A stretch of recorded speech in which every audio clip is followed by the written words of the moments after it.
hello for. Oh, God, I was going to say hello for the last time, as if we were all about to die. Maybe we are, Declan. Not Maybe quite. we are. I'll be fine.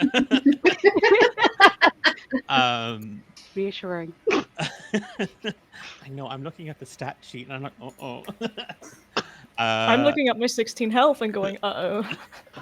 You are very welcome to the last episode of Saving Grace Campaign 2, A Garden of Lies. It is our season finale, aptly titled We All Fall Down. Way.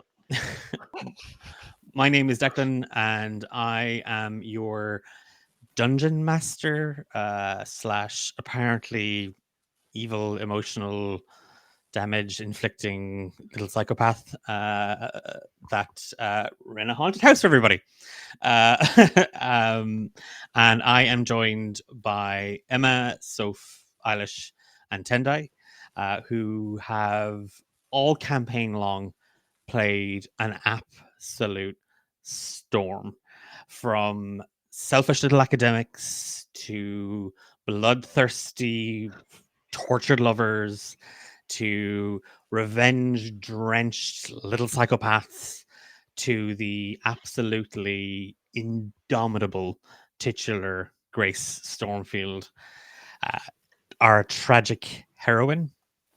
It's been fun getting to tour the Blackmoor estate with the four of you as players and your characters.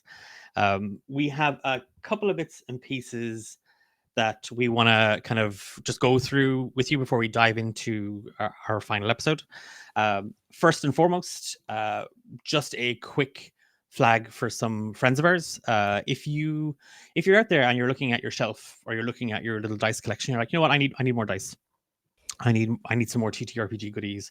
I need to finally get Declan that set of dice that I have been promising him for about 3 years to bribe him. This is why nobody levels up anymore in Romancing the Dungeon or Saving Grace or any of my games. I've learned withhold levels because y'all are withholding dice. Friends of ours over at Mystery Dice Goblin have kindly given us a discount code for up to 15% off of all goods across their website. Mystery Dice Goblin are a UK-based TTRPG store that I have been ever so slightly partial to their mystery bags. It's bad when you do clean up and you find an unopened bag behind your How many do you have now, Declan? I have. Honestly, today there was an email about new silicone dice, and I was like, I have a set of your silicone dice, and then they have new ones, and I was like, Oh, you don't have these ones though. I don't have those silicone dice. So I am resisting the urge. I'm resisting the urge for now. But if you head on over to Mystery Dice Goblin and you use the code D8, you get 15% off your order. You are helping a small business, and a portion of that sale comes back to us here at D8 Dungeon. And we put that towards paying artists for character art, commissioning pieces, musicians for some of our theme songs. It goes towards some of our licensing and general sort of operations around this parts. We are hoping to get some new equipment for the next campaign of Romancing the Dungeon. So, you get some dice. I might get a new microphone that Sam or Amber or Ben might cry into. So, that's a gift that you can give everybody. I also very quickly want to mention our upcoming charity event. This is the one thing I do every year to balance out my karma for being a mean DM. So at the end of August, we are running the 5th annual D8 Dungeon Drive. And this year it's getting a slight twist in the sense that we are partnering with some very good friends of ours down in Australia. Emily and the gang over at Hexes and Vexes will be joining us for D8 Dungeon Drive 2025, Dating My Hex. And we are running 16 games, a PvP tournament that pits the EU against Australia for a trophy that desperately needs to get out of Australian territory and back into the hands of somebody here on this side of the globe so that Emily can stop rubbing it in my face. On it. So thank you. So if you want to get involved or you want to donate, there should be. If there isn't, I'll put the link into chat in a little bit. But there's a campaign currently active. We're a full month away from the event itself, so it's taking place. The tournament starts on there's preliminary matches, but the tournament semi-final and final match are the 29th of August. Then from the 30th to the 31st, there are 16 games running back to back over 48 hours. And we're already at, I think, $1,800, $1,700. We're $1,700. So we're just $800 shy of our goal. And currently, and this might be a free place to plug some combatants that are in the tournament. Our very own Soph and Tendai are joining the Battle Royale this year. And your donations could be used to help boost their characters, give them a level, give them a health potion, give us some initiative bonuses, whatever you can spare, really. And all you have to do is just mention either their name or a character that they're playing, and we will get them that boost. Okay, that's it from me. I'll drop those links into chat, and I'm going to hand you over to Soph for our recap. Okay, so it's been a wee while since we had last session. So a few sessions ago, Six and Grace kind of had a confrontation, which ended in quite a volume of blood. And then last session, we followed Chouette and Xander as Chouette was trying to make his way through the house back to the cave where it all began with some keys, and Xander tried to stop him. And again, things were met with blood, and Chouette kind of realized, well, what Xander was and was trying to not be anymore. And after cutting Chouette down, Xander had pretty much finished his deal with the Grey Lady, who I was expecting just to kill him. But she didn't, but instead extracted all the vampirism blood out of his body, and he had to fight that, and it didn't go well. So with making a kind of a pseudo deal with Julian Blackmore to give him the keys, that, I guess, blood doppelganger got dispersed, and Chouette then followed Julian down into the depths to go to the vault and start unlocking these keys. And Chouette was met with some, I guess, horrible visions of Julian's past, and things are getting a bit murky and a bit dangerous. And Xander's standing at the top of the stairs, starting to panic about what's going on downstairs. But that is what we're going to find out. Brilliant. And hopefully we'll all reconvene and there'll be a happily ever after. Yeah, put that into the universe. See what happens. Vibes. Okay. We find ourselves in the abandoned hallway. And Grace, there is just a crackle of energy that seems to kick through your system. Your nerves light up, your lungs open, and your heart starts beating. It isn't pounding with adrenaline. It's not racing. It is sure and steadfast. And against your back, you can feel the hard wooden floors. You can feel the cold. You can feel the pressure of your muscles and bones pressing against it. You can feel the sensation of the cloth against your skin, the heaviness, the weight, and the comfort of the armor around you.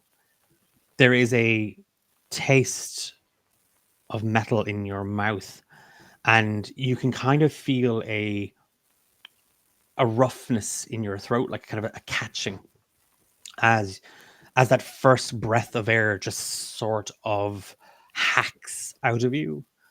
Your eyes start open and you are just looking up into the cracked, peeling ceiling of an old hallway. and there is a smell of mold, dust, and stagnant water. And then lingering on the air, there is just blood.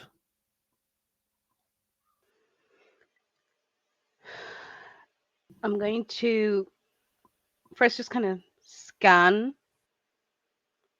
And as soon as I feel that I'm alive, I'm going to like sit up. And Grace is just going to let out this wounded, almost like howl of distress. And their face is going to be in their hands, and they're just going to start cursing Thane, and they just, for fuck's sake, this all should have been over. All should have been over. God damn it. I'm going to look around to try and find Six. As you sort of like sit up and kind of get a better sense of where you are, Six is lying just a couple of feet from you. You can see them. They are sort of leaning against the wall, and there is a deep wound that is just pooling blood. They are deathly pale, and you can see them trembling, and their eyes are barely open. You can just see them almost like flickering weakly. Are they aware of where I am in the space? They don't seem to have reacted. Okay. I'm going to get up, grab my scimitars, and move over to them, looking at how vulnerable they are, but also feeling rage. I'm going to put the scimitar under their chin and tell them to get up.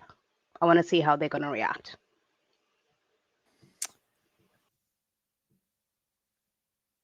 Six, it's warbled.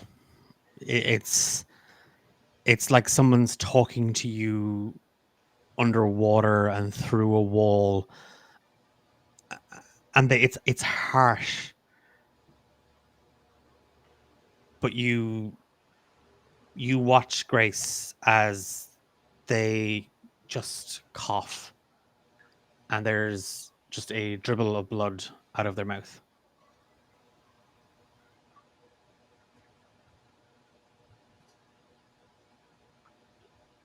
So is this it for you? I don't think Six is conscious. Oh, I know. No, Grace is like Grace is mad as hell because they're like, She would have a sassy retort, but she is unconscious.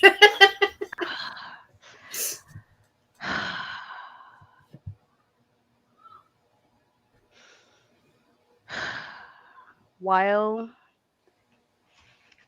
you and your sister aren't afraid of underhanded tactics, I somehow still find it distasteful to fight an enemy. I could leave you by yourself in this moldy house.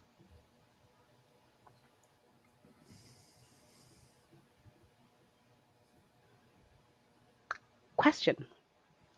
When Six had their moment with their lovely, lovely sister, would Grace have been aware or no? As you stand over Six, you can see where your blades would have connected with her. You can Mhm. see the cuts, you can see the marks. Yeah. And they were deep, but they weren't lethal. This isn't. You look down and the blood isn't like it's pooling kind of around her stomach, but there's no wound. And as you kind of lean her forward, you can see she was shot in the back. You can see that there is a massive hole in her back that is just blood was obviously gushing from it, and now there is just this slow weakening Mm. pulse.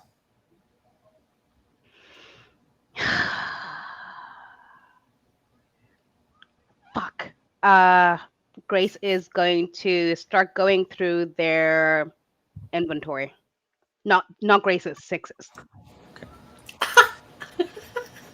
Okay, are you looking for anything in particular, or are you just looking to? No, well, I'm looking for just to see what they have, but also I am looking for a health potion. Okay. So I'm gonna go through very quickly, kind of inventory wise. I can tell you straight away, there is no potion. God damn it. well, this might end up in the same position anyway. I'm going to try and stabilize them. Okay. Please. Give me a medicine check. And on the basis of this, Oh, I'll then ask for a death save. okay. That was a 12. Okay. You've put pressure on the wound, but she's not like the blood isn't pouring out of her anymore. Like Mhm. you don't know if this is going to save her or as if it's enough to save her, but you have now kind of you're pressing kind of against her, and you've kind of balled a bunch of cloth. You found there was kind of like some bandages and stuff in Six's pack that you've now kind of just pressed into the wound. Okay.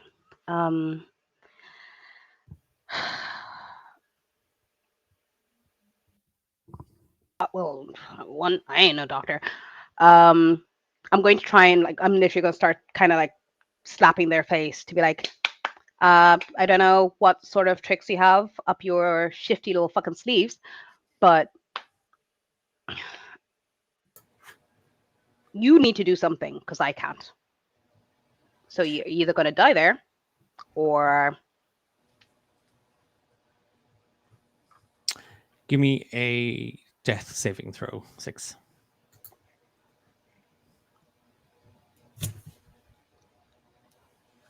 I'm alive. Oh, Jesus. There is a hard, fast slap across your face, and you feel the sting as your eyes dart open, and Grace Stormfield is hovering over you, a blade pressed against your throat.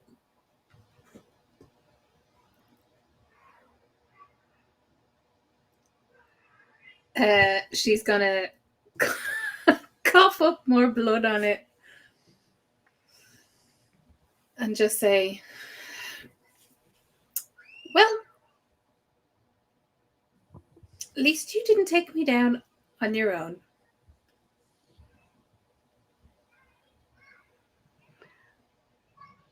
I'd like to remind you that I very almost did.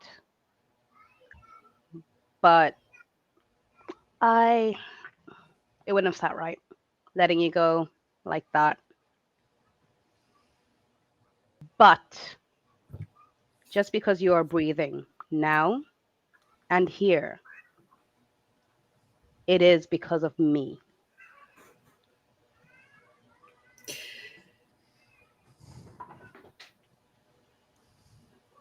Well, considering the one person I trusted most in the world just stabbed me in the back, I'm gonna say thanks.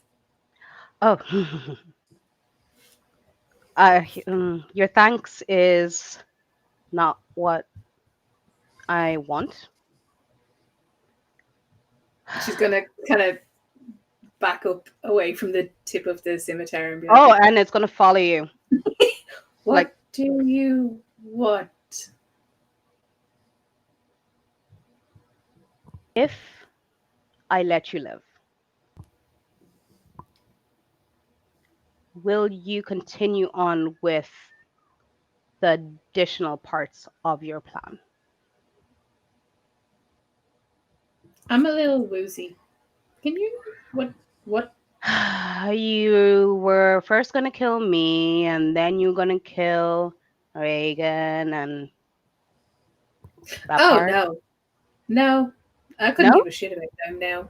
I'm gonna kill Eludia. Whoa, okay. Hold on a second. So you went through all of this effort,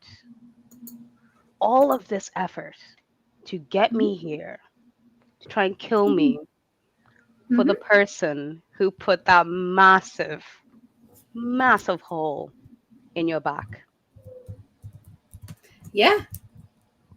I should have killed her when she was a baby the first time.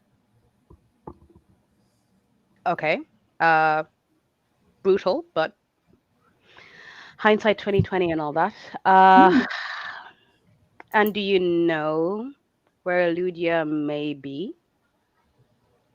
She was just here. She made a deal with your BFF, the Grey Lady. No, that. Of course she did. She makes deals with fucking everyone.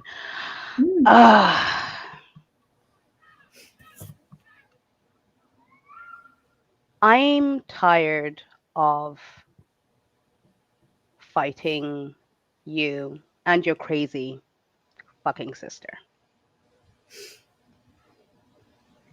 If I let you live and we get out of this house alive, both of us,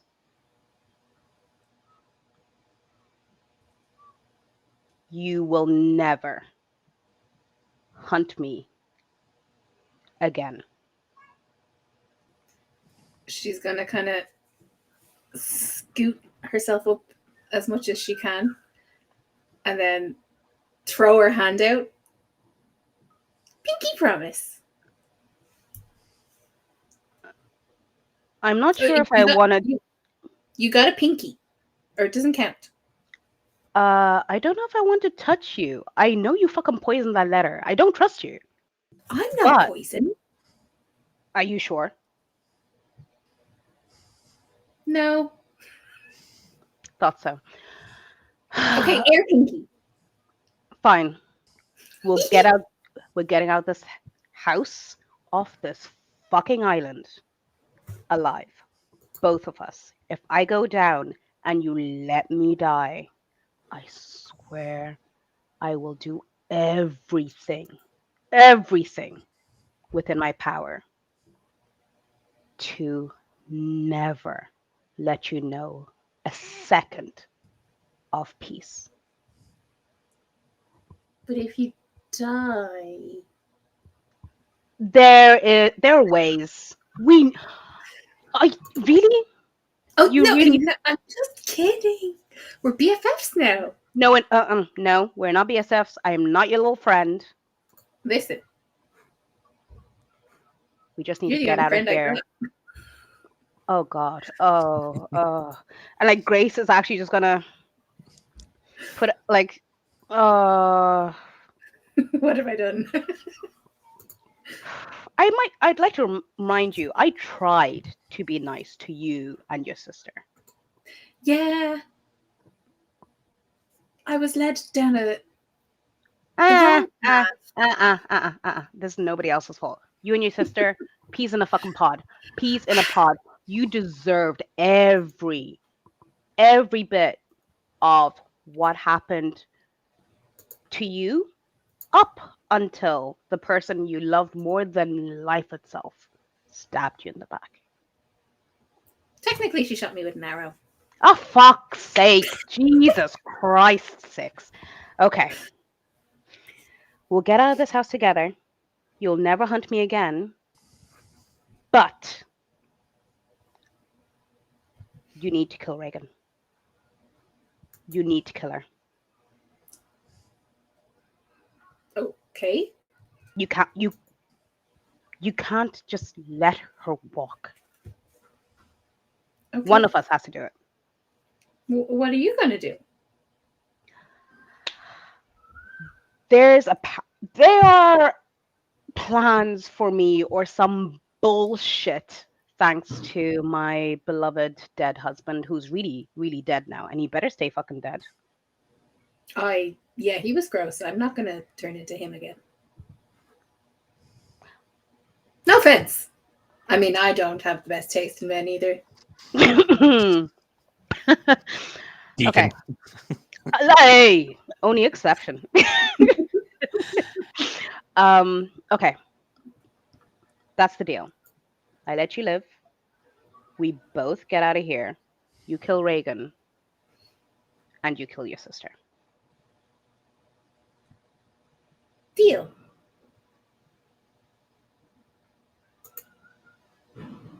Can I get up now? Grace is just gonna air pinky and then take a step back, but while keeping the scimitar pointed at you. We need to find the others. Can I hear anything sound-wise, movement or? At this point, as you take a step back from 6, Grace, and 6, as you kind of press yourself into the wall to kind of stand, you feel slightly different in yourself. There's where you should feel weak, and you feel cold, and there's a trembling through your body. And at first, it does feel as if, oh, it's just because I almost died again. But there's a difference in the trembling. It's adrenaline, but not from nerves or fright. It's excitement. 6. You are trembling with anticipation and promise. And you feel alive for the first time in a very long time. Level up. No! Fuck's sake, no! Jesus, no! Oh, somebody has to please clip that one for me. Please clip that one for me. Concentrate your actions, Grace. I should have just let you die. Nah. Oh, fucking As the hell. pair of you kind of lock eyes, the hallway begins to tremble and the ceiling cracks and it just rips through the drywall overhead and down the wall behind you, 6, as you see it literally just rip itself open. And there is a wailing lament, a long and mournful cry, and a blast of cold air just erupts from the doorway beyond. Fuck. Did you do that? No. We need to go. Grace is okay. In terms of orientation, I'm trying to think where were we? Jesus. So This you were map.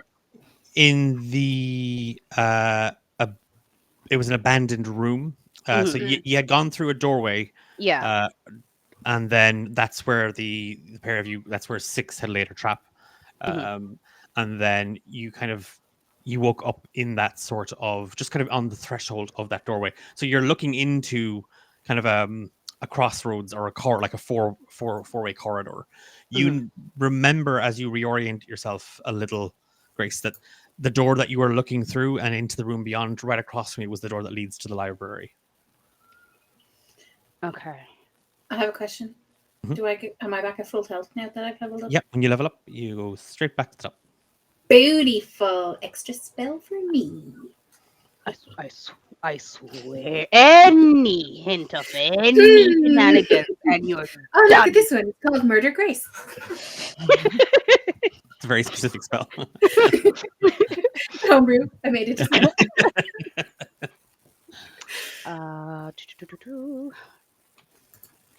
Ooh, 1 second. My camera has gone all weird.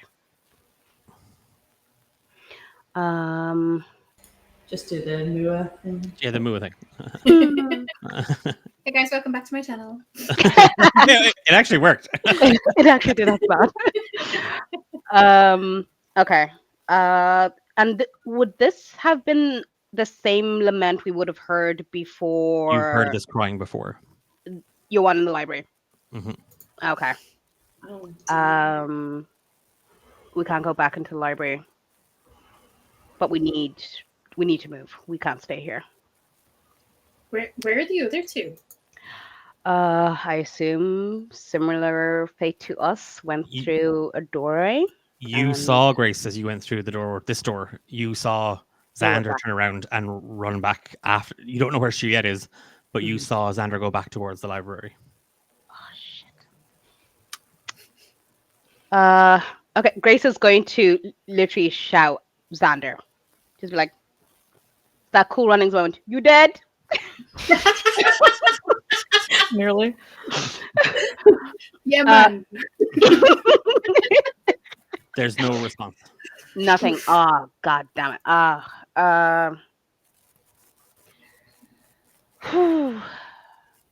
Okay. Probably need to go back and see if Xander's alive. I need to try. Okay. Okay. Heading for the library. Yeah. Both of you give me wisdom saving throws as you pass through the door. Ruh-roh.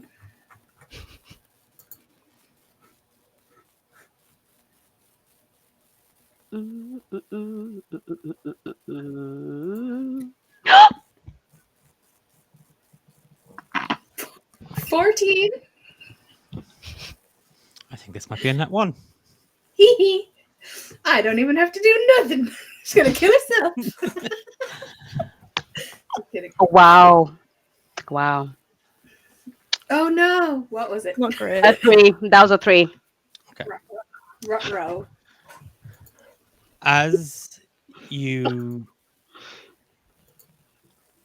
as you sort of almost skip through the doorway into the abandoned hallway, and then the door beyond that leads to the library.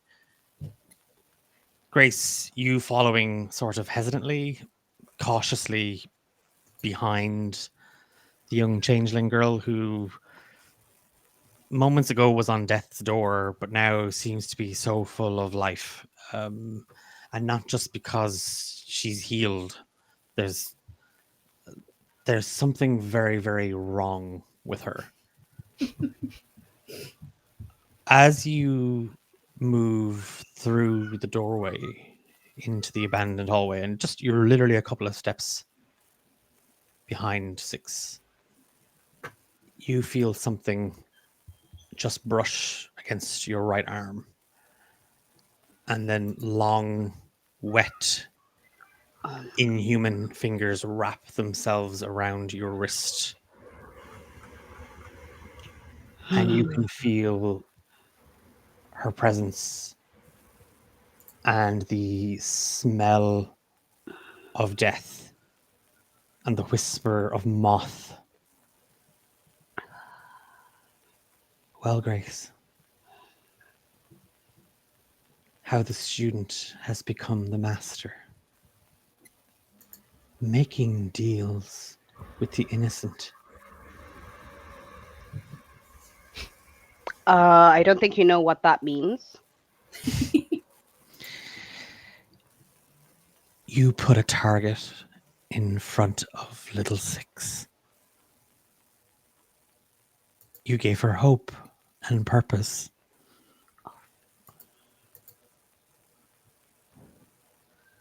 You're becoming more and more like me every day.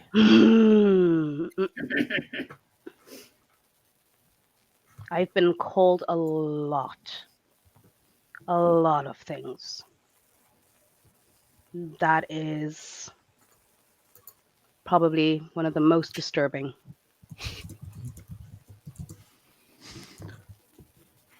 When all this is over, Grace, when you find yourself sitting alone in that small little apartment and the walls begin to close in on you, you'll only be able to look inwards. And there, my dear, in that black heart of yours, Mhm. you'll see just how alike we truly are. A monster that hunts her own. Go. Struggle. I'll be watching. I'd And her like. lips press against your face. Mm. Mm-mm. And she vanishes. And it's like walking through cobwebs. It's like touching the wings of a moth. That sort of after sensation. But it is cold. And it lingers. And it seems to seep into you. And you stumble through the doors and find Six standing in the library.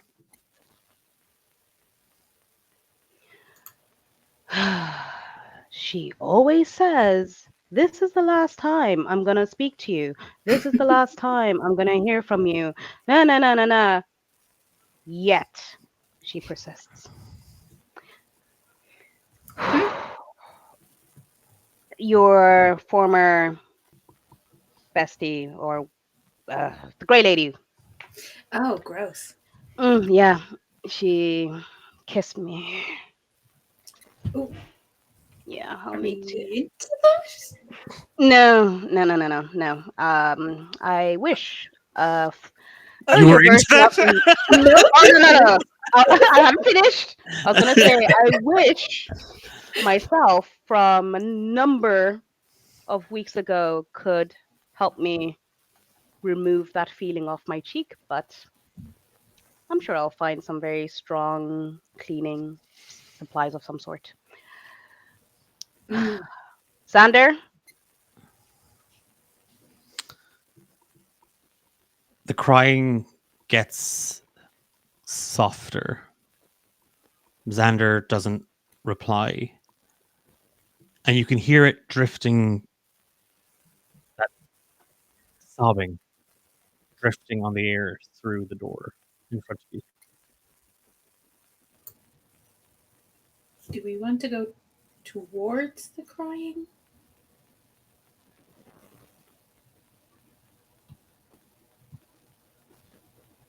Eleanor?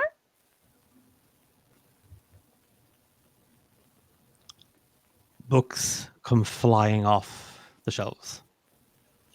Ooh. She didn't like that. No, but we have an answer. Not Xander. No.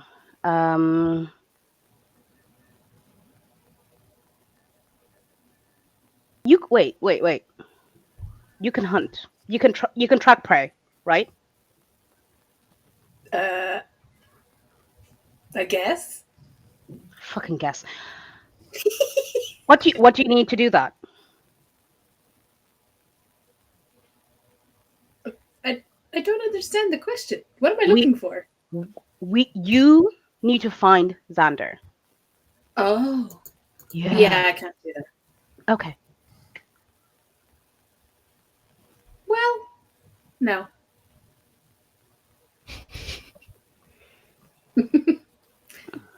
No, I can't do that. You can't, or you won't. Can't. Why can't I just you? found you because you were stupid. I mean, sorry, we're friends now. You were uncareful. Okay, fair. Yep. Not smartest, but okay. God damn it. We have to go through that door. This is the only place I knew. Oh. I don't want to be in this house anymore. I really don't. I mean, we could just leave. We don't really need to find Xander. The desk just gets lifted and flung across the room over your heads. Okay. Which way are we going? Let's go through. Shit. Six is just gonna like charge as fast as she can. Yep.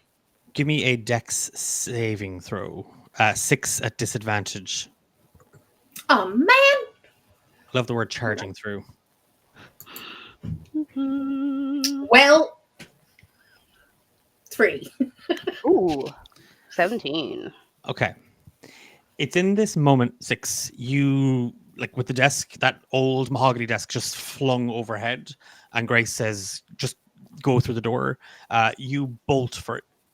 And you run out, and this led to the upper balcony. This led to that area where you could look down into the hall below and the descending staircase. You rush through the door and you fall. Ooh. And Grace, you make it to the edge of the door and you just see 6 tumble over, and you grab her at the last second. You're holding her by the wrist. There is just Dead. dark below. Xander? Floor's gone. He's not in here. The floor's gone. This house makes no sense. You're realizing this now? I regret this so much. Oh, I regret it so much already. Oh, I didn't think I would this soon, but okay. Drop her. Ooh, who said that? A voice just echoes up from the dark below. It's a young woman's voice. Does the voice sound familiar? No. Oh. She Will should you- fall and join us. You'll all join us eventually. Do I hear this? Yeah, you can hear her kind of just. Grace, we pinky promised. Yeah, unfortunately, we did. Grace is going to yank 6 back and turn to. Is it only the 2 doors in There's the only library? the 2 doors, yeah. Mm, And I need you to give me an athletics check to pull her up. okay.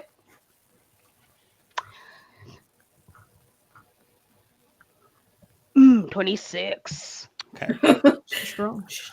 Grace is beefy. With one arm sort of gripping the door frame of the library and kind of finding those grooves in the molding. And then your other hand, you just pull. 6, you feel hands grabbing at your legs. You feel hands clawing at you, trying to pull you down. Just as Grace pulls you up, you feel like something grabs and tears into you. And you're now standing on the edge of the doorway, and over Grace's shoulder, you see Eleanor Blackmore hovering in the doorway. She's behind you.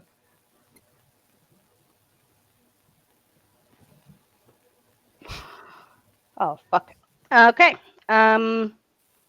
Grace, yeah, I'm gonna swing back with my scimitar.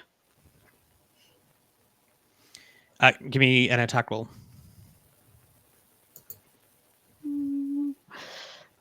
I didn't want to fight her. I really didn't. But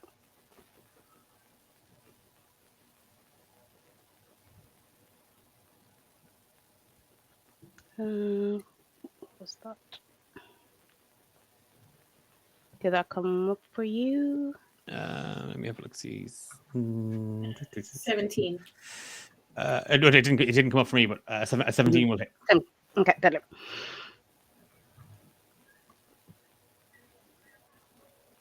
Oh yeah, now I'm seeing them. Okay. You lash out. As you do, and your rapier kind of just cuts through. No, sorry, your scimitar cuts through the air. She sort of drifts around. She wails as your blade cuts into her. And you see the facade drop, like this ghastly, undead banshee facade just sort of molts away from her. And there is just this middle-aged elven woman sort of standing there in front of you, and then she holds her hands up defensively. Wait!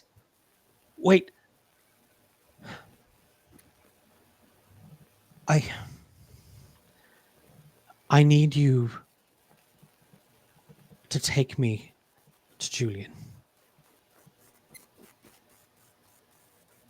Why? Yes. Why? Because I'm going to kill him. Oh, cool. Yeah, let's go. Oh, well, no. Hold on. You said you're going to kill us.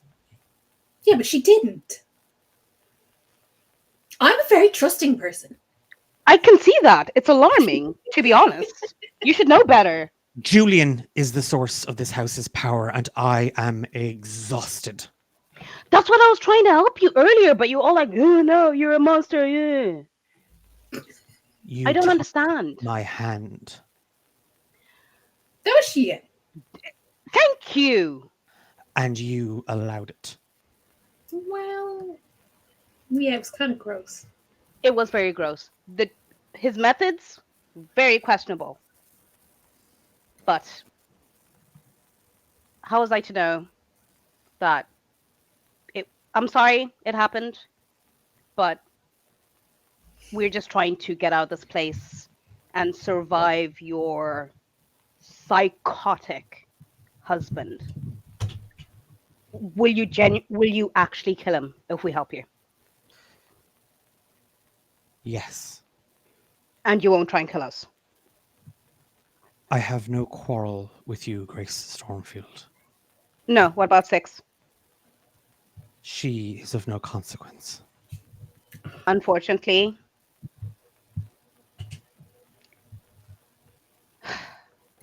Actually, I made that promise. You didn't. Grace, I'm like, okay.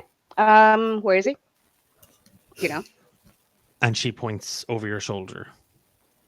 down there. Yeah. Oh, There's no floor there. what is down there? Hell.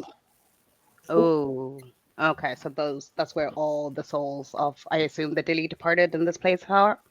She holds out her hand to you.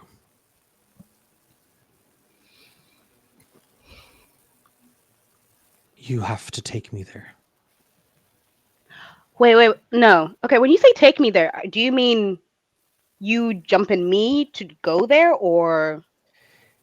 Right now, Julian seeks to tear a rift in the world. He is tethered to this house. He is trapped here. And to tear. Oh, Grace is going to look at 6 and be like, Shuya was obsessed with the fault lines. What? No, not fault lines. Ley lines. Yes, thank you. If Shuya manages to find out how they work, and he was already talking to someone, which I assume must have been Julian, then that is probably how Julian intends to open that rift. Have you seen Xander? No. I cannot get to everywhere in this house. He is beyond my reach. Grace is going to put out their hand. This is Please don't make me regret this. She takes your hand, and Six, you see it. Like, you watch just as Eleanor's fingers just drift across the palm of Grace's hand and up along her arm. And there she takes her by the elbow, and her whole form just turns to mist. And all of it, this cloud rushes into Grace. That was cool. How do you feel? Her eyes roll into the back of her head. Ooh. Shut up, you driveling little child. You brought them here. And the scimitar is raised to your neck. Oh, question. Can I interject at all? It's like something has pushed you out of yourself in this moment. You can see this happening, and you can feel your muscles tense. You can feel your fingers grip, but you are watching something else control your body.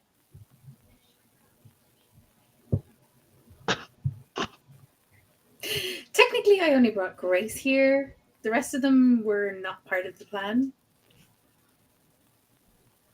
Also, shouldn't we be going to stop your psycho husband and not chit-chatting about murdering me?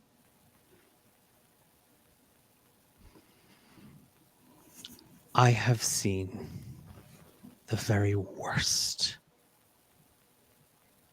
of humanity. I have seen cruelty that your warped little brain can't even fathom. I have known unliving nightmares. I have stared into the abyss. There's a special empty place that waits for you when you meet your end. And you will meet your end. But not today, right?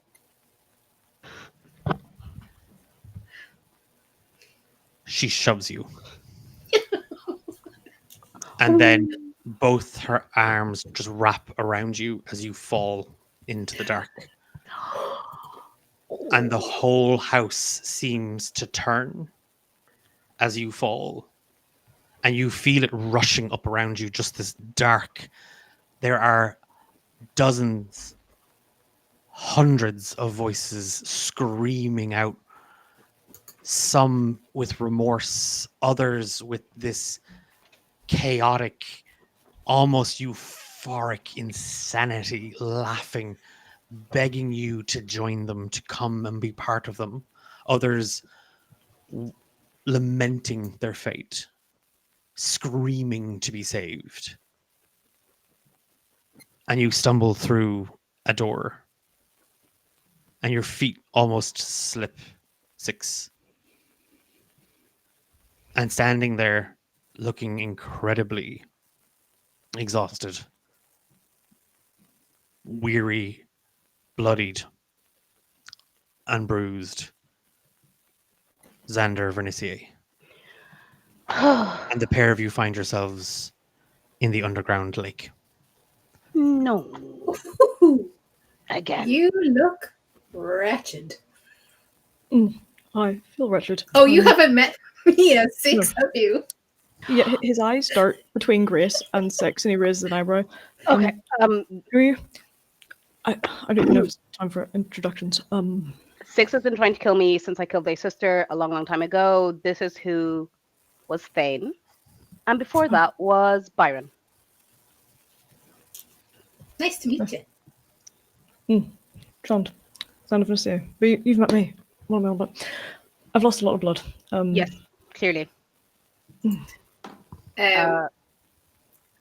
She's gonna touch Xander and just say, "Prick up, Buttercup," and cast a healing word Thank Oh, you. oh, wow.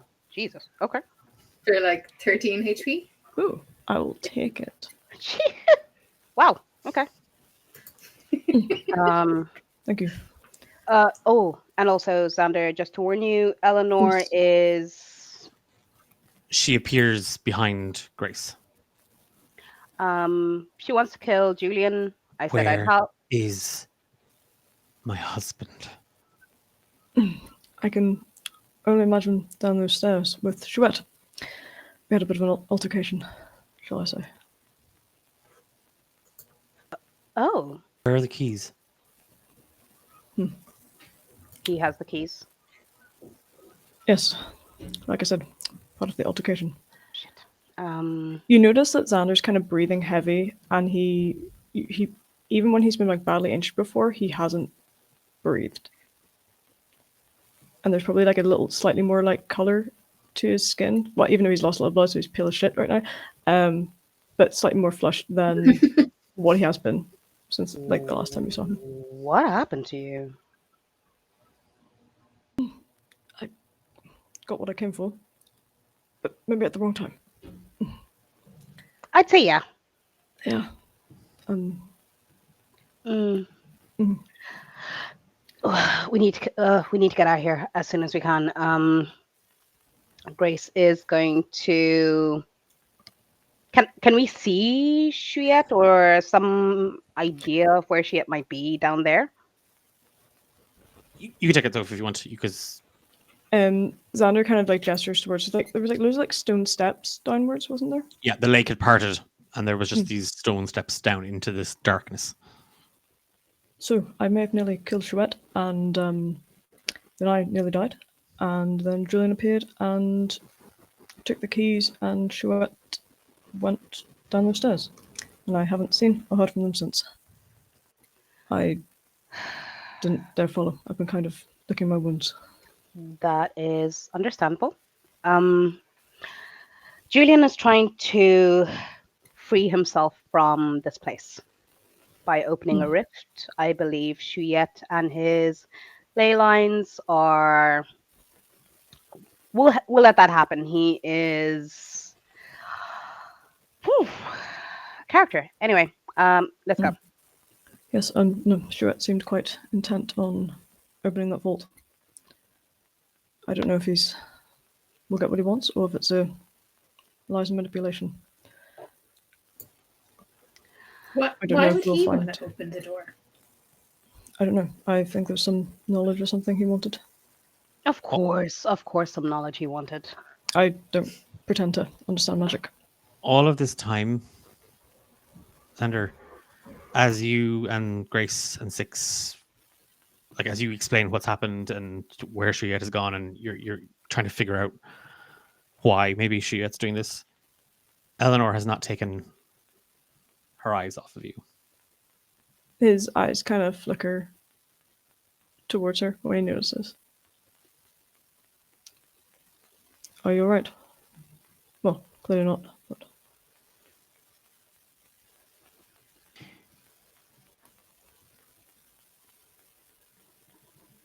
Only way we can get to your husband and kill him is if us three work together.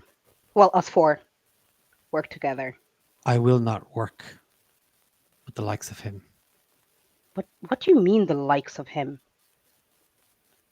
I see your sins. I'm very sorry to say, but right now, we don't have the luxury of being picky. She screams. It is this horrifying, wailing scream that just reverberates through the underground lake. The walls and the ceiling tremble, and several large stones just snap and collapse into the lake. I said no. I came here not to have my sins forgiven, but to try and fix myself so they won't happen again. You can hold your grudges, that is fine. It's I- not my grudge I'm holding. Murderer. We are all murderers. All of us. You kill for money. You kill monsters. I killed my husband. I assume that is why you are vilifying someone who did it by accident. I hunted him down. I made a deal to ensure that the last face he saw was mine.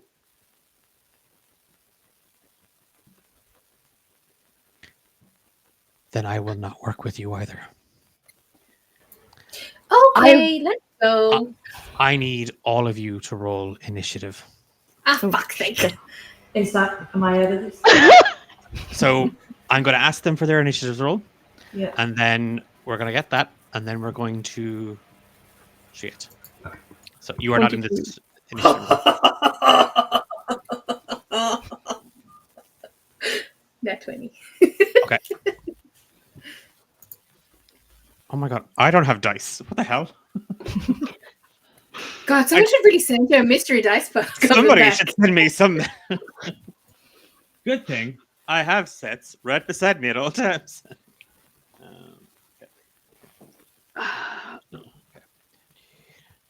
Okay, so we had a nat 20, Mhm. I got an 18 plus 4, 22. 22. And I got a 13. 13. And Eilish, what's your nat 20 plus your initiative? What was- 1. Okay, so 21. Okay, so the way it's going to work is 6, you'll get a free action at the top of the round, just as this all kicks off. You can tell me what it is that you are doing, and then we run to initiative as Grace confessed to killing her husband. I genuinely thought she knew. No, I swear, because she already called me a monster, so I assumed. That's just for other reasons. Okay, we're not getting into this combat straight away. We're at the bottom of the stairs, and there, Shuyet, you find yourself. Your audio's breaking up there. Oh, sugar. Can you hear me now? Yeah. You find yourself standing at the bottom of the stairs. You are looking at a black iron door. It drips. The key feels incredibly heavy in your hand. And you can feel an energy beyond this barrier. There is power here. It's one of those very rare moments we get in life where we are steps away from the thing that we have been looking for. We are a breath from resolution. There's a trembling. Excitement. Adrenaline. Anxiety. The key trembles in your hand. Do it. Open the door. Would I have ever felt energy like this before? Do I even know what it is? Give me an insight check.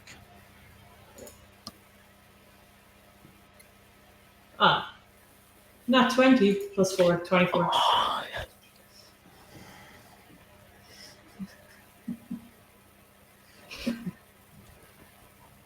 I didn't mute the sound of my D&D Beyond and a big dragon came along, so that was really dramatic. Rawr. Good Clean everything else in this house. Yeah, you know what? There's an undead dragon beyond the door. Doesn't yet 20 week. God damn it. Nobody, okay, whatever about the Mr. Dice Pack, somebody needs to get me that on a t-shirt.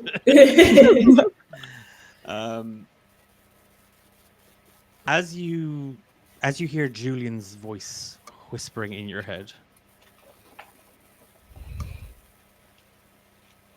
you can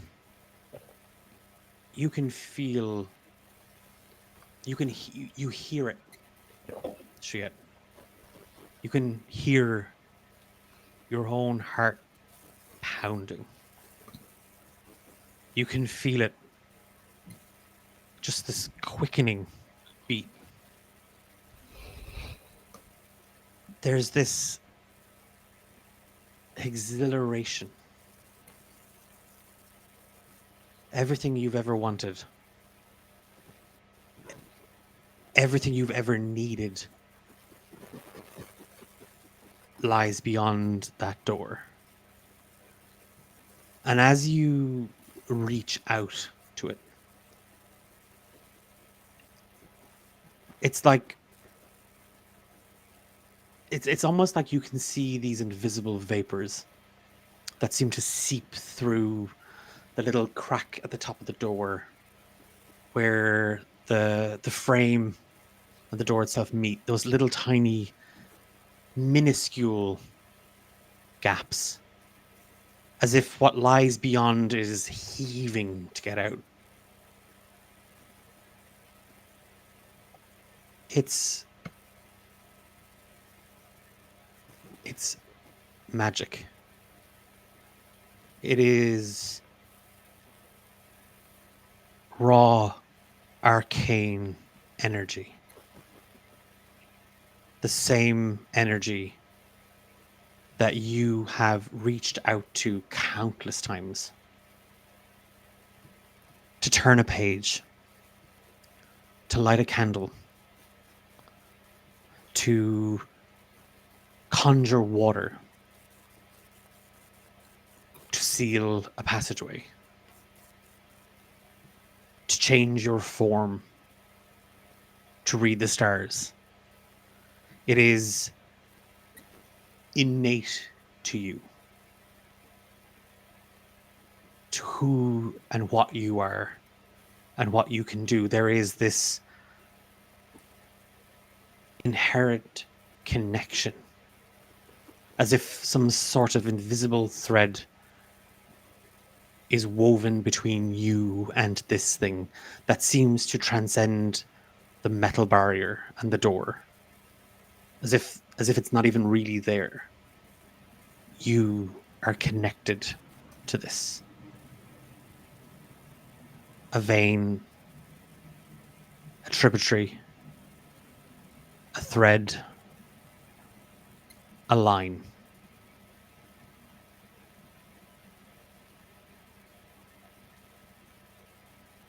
You are magic. It is inherent to who you are as a being. And that is what lies beyond the door. He's going to just reach his hand out and press against the door. He's thinking it's finally his time.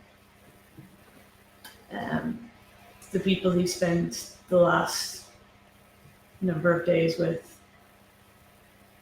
they're flawed, right? They're murderers. They've made mistakes and they think they're good people, but he knows in his heart of hearts that he's never killed anyone. He's always taken the back seat. He's always let people go first. He's been put down, and now is his chance. They will never understand how wrong they are and how right he is. He still has his hand against the door. and he'll take the key and put it into the lock.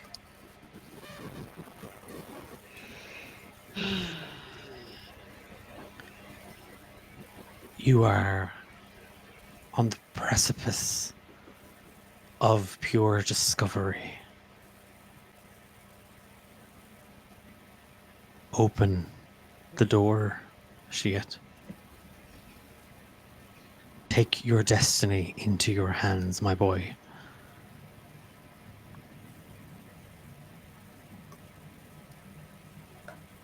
He'll unlock the door and start opening.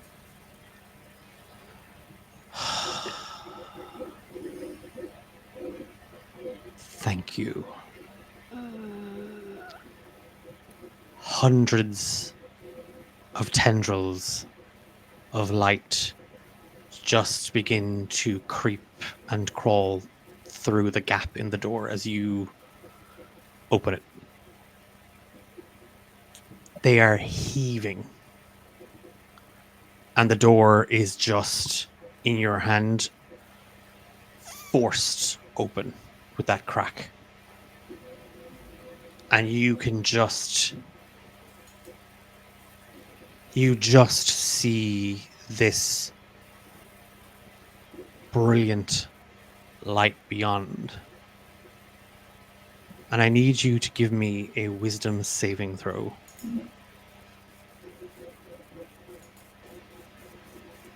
Oof. It's a 9 total.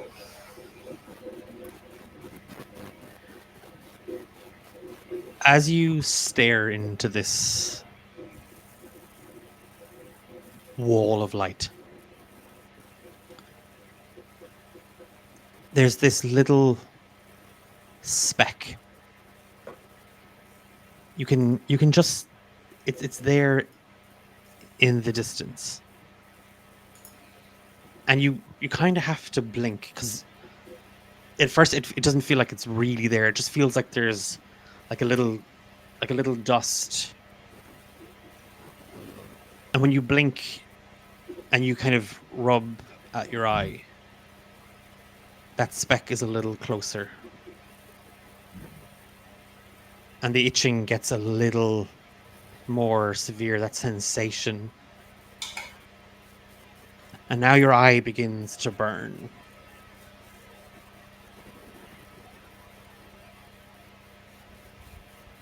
Understand, Shuyet, that you have discovered a truth. An ancient, wonderful secret of things.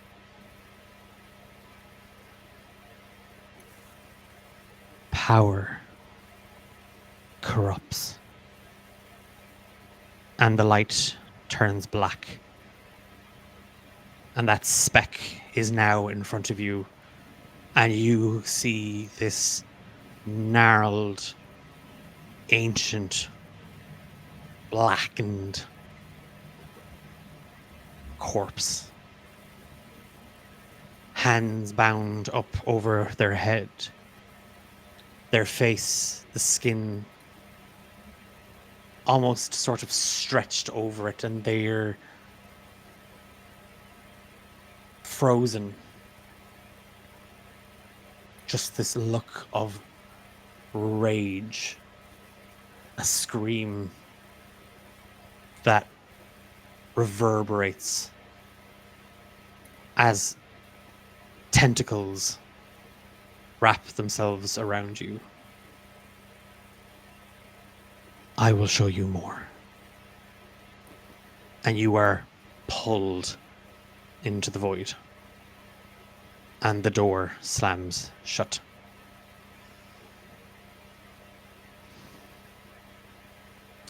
Six, it's your action. Sorry, can I just have a moment? No? Did we see any of this? Nope. Okay, cool. Did we hear any of it? Sorry. Sorry? Did we hear any of it? Nope. Good to know. I have a question. Is Eleanor a humanoid or a creature?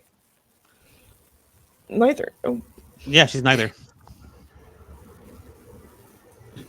Well, Ooh. there goes that plan. Um, she's going to try. Is she still like a ghostly part of Grace, or is she? No, she's behind Grace. You're all sort of in this cluster. And is she corporeal? Only one way to find out. Motherfucker. We shouldn't. We're wasting time fighting amongst ourselves. Yeah. She's gonna cast blindness on her. Okay. It is a Constitution save, please.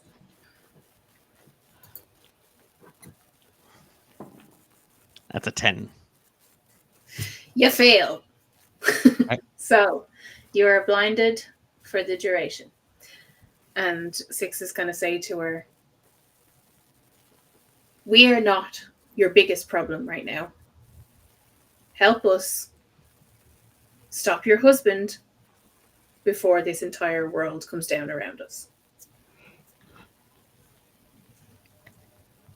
Give me a persuasion check.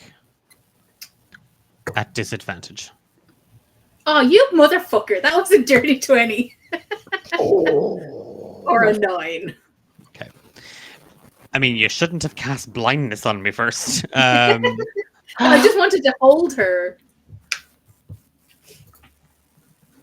But ask for a hug. you, again, Six, you kind of just, it's that you feel the magic up around you. You see Evelyn's ghostly form just sort of hovering there behind you and Grace. And as you plead with her, you see like her eyes, they just go completely white. And she lets out this snarling hiss as like a scythe, like a ghostly scythe, just appears in her two hands.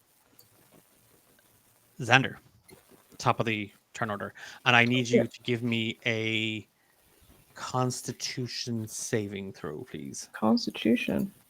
Oh dear. Oh wait, no, it just What? happened. Sorry, this just happened. Oh dear. Well, it was a 13 anyway. You take 1 cold damage. Oh. He shivers. How close is she to me? She's within 5 feet. Okay, I will bonus action disengage. Start taking steps back. Look, you may not like us. We may have sinned, and that is fine. You need help killing your husband, and that's what we can work with you to do. If you do not let us help, we're all going to be ghosts here, and then you're stuck with us for eternity. And I think I know which you would like less. So let's go. And I will start to run towards the steps. Okay, you're going to make your way to the steps as you say this. Give me again, you're trying to persuade her. Again, disadvantage on your persuasion check, please. Okie dokie. Persuasion. Oh, I nearly hit advantage. That would be so funny.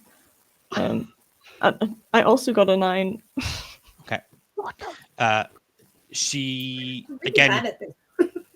her fingers just seem to wrap around the blade, like the handle of the scythe, and that hissing gets louder, Xander, as you make your way to the stairs. So they are very, very nearby. So if you're using your full movement, like if you want to even use the dash action, you could make it to the stairs and down them if you so wish. I'll stay at the top of the stairs because I don't want to go down there by myself when I'm less than half health. I'm scared that it's dark down there. I'm scared it's dark. I'm bleeding. I'm not a vampire anymore. From the top of the stairs, do I see or hear anything? The ground underneath your feet is trembling. Okay. It's like it had stopped, and then when Grace, this girl, and Eleanor appeared and she screamed, yeah, the place shook. But this feels like it did when the stairs first appeared, and you can hear like the lake water is starting to royal. Like it's starting, like waves are starting to form in it. He just kind of like shouts back to them, "It's starting. We need to go." And I'll brace 6. myself as well. Am I gonna have an attack of opportunity If you move, if I follow Xander? duh, duh, duh, duh, duh, duh. Or- I don't think so. From blind. Duh, duh, duh, duh, duh, duh. Nope, it can't take it. I cannot. She cannot take an attack of opportunity against you. Okay, That's nice. then I will also peace out. Also, I need you to hang on 1 second. You also take 1 cold damage. Rude. Can I grab Grace? Like, are you using your action to kind of like pull Grace out? With me. Yeah. Yep. You can. I'll let you move like half your move. You can get to. You can more or less follow Xander kind of to the top of the stairs. You did what she asked. She's gonna grab her wrist and pull her. And no bonus action, just I don't grabbing think I Grace and have pulling. Okay. Yeah. And Grace, it's your action. 6 is I'm- pulling you towards Xander, like towards. No, I am happily moving, but as I do, I'm just going to shout back at Nor. At least we are honest. We know we're monsters. But like Xander said, we're trying to fix it. Either you want to stay on your high horse and let the world crumble and let him win, but I don't think you want him to win. You have one last chance, Eleanor. 6 will drop blindness as well.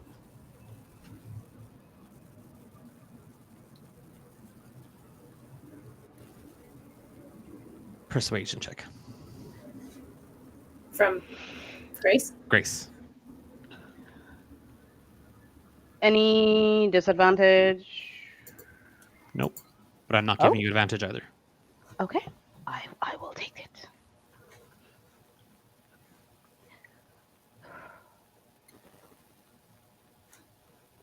$16? Better than 9.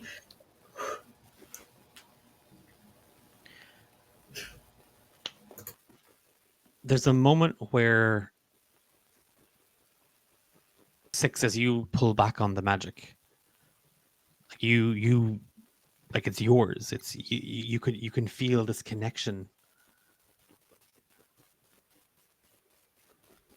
and then as you almost try to pull it back to you, as if you were calling it to you, you feel it slip from your hands and down into the dark below. And there's Hey! 2 sets of footsteps climbing the stone steps, echoing up towards you.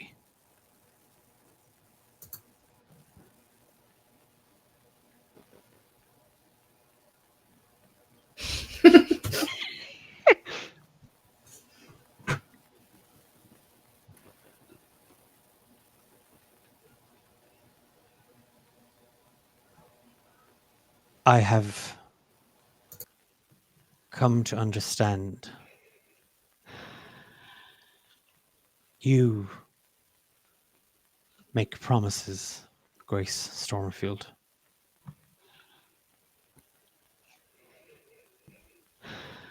So I want you to make a promise to me.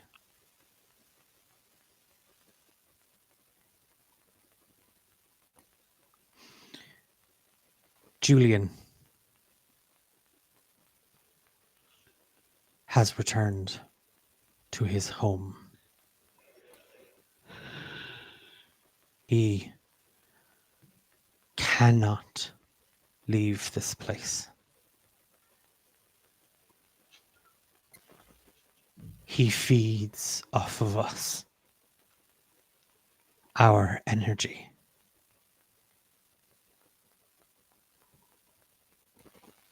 He dies here,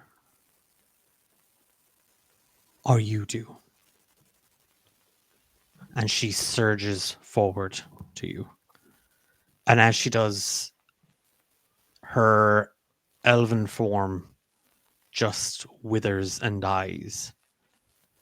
And you see this decayed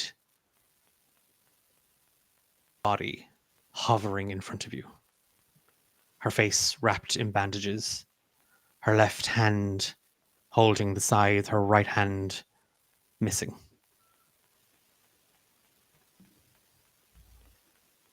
Promise.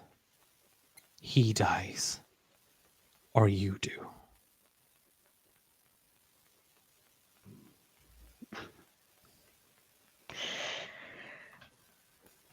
Oh, I don't have much of a choice, do I? No. Okay, I promise. God damn it. Should just left when I could. He is going to unleash the horrors of this house. Centuries of agony and torment. I will hold them back. See it done. How? But how? Do what monsters do. Make him afraid of you.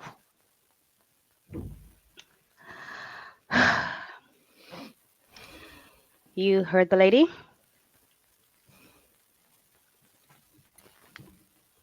At this moment,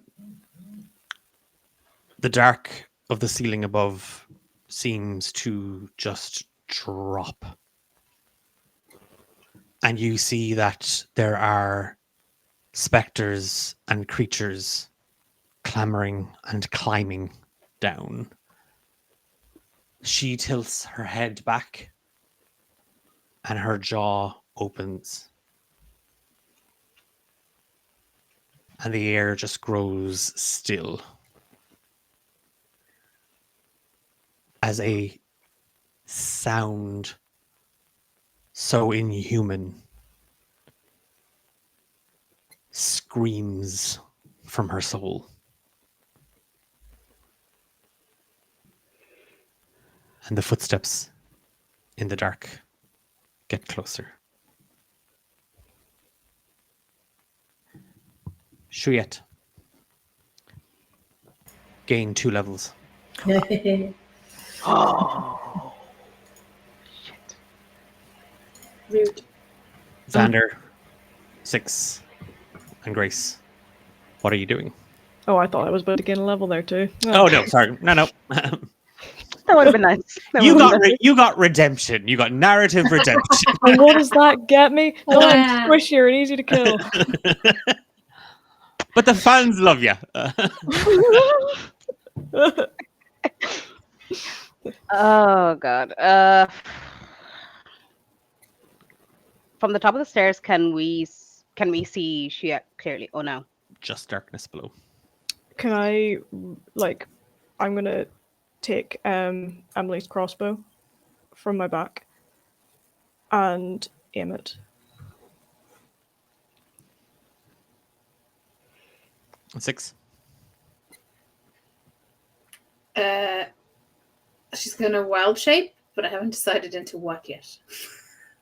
I'm thinking something that can fly. We'll see. Let's say I hold my action for now, but it's going to be to wild shape whenever I'm attacked. And Grace. I'm going to cast protection from good and evil on myself.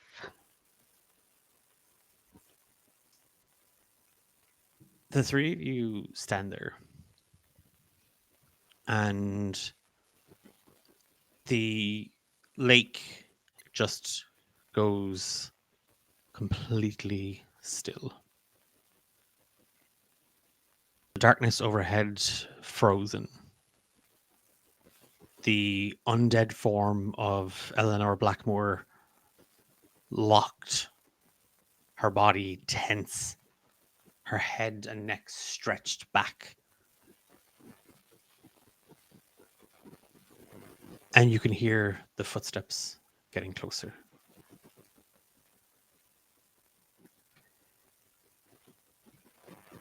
Shuyet,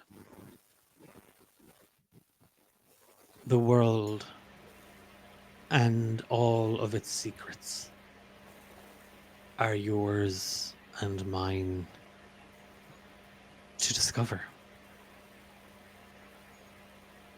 But we must rid ourselves of the chains that bind us. This house, I am locked here. Am I?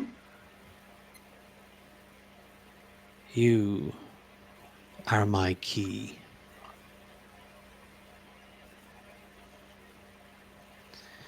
But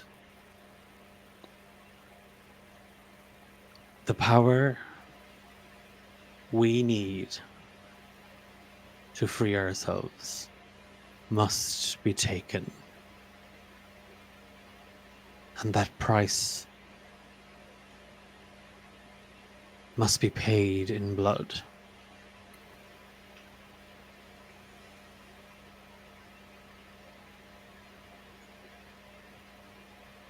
Call them.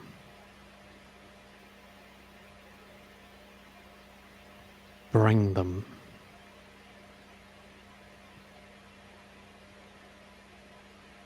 And then Shuyet, you walk free, and I will walk alongside you.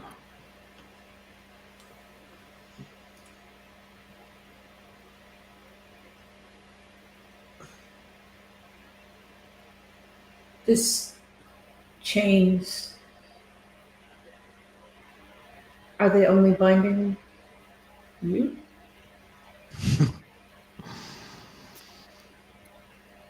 I am bound to her, to this house, this prison, and you.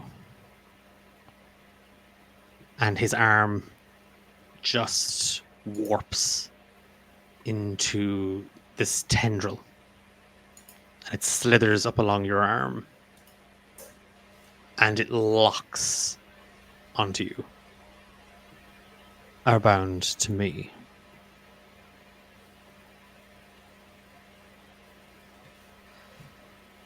Okay.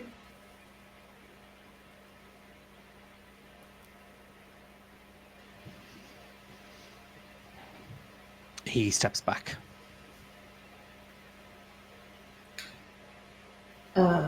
Shuyet's gonna walk forward. Can he see? You, again, it's just the stairs and the walls at either side. Okay, so he's gonna head up the stairs towards where he thinks the rest of them might be. Bring them here.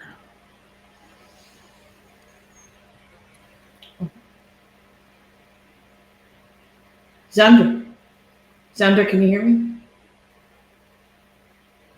Can I? You can hear Shuyet's voice. I've made a big mistake. I need you to come help me. Does he sound like he's like halfway up the stairs, Declan? He sounds if he's at as where you can see those bottom steps, that like those few steps that are just kind of in the dark. It sounds like he's just at the edge. Like my bow is still like pointed down. Just come up here, Shuyet. We can all leave. No, I can't. I'm stuck. Please, you have to help me. I'm sorry. No.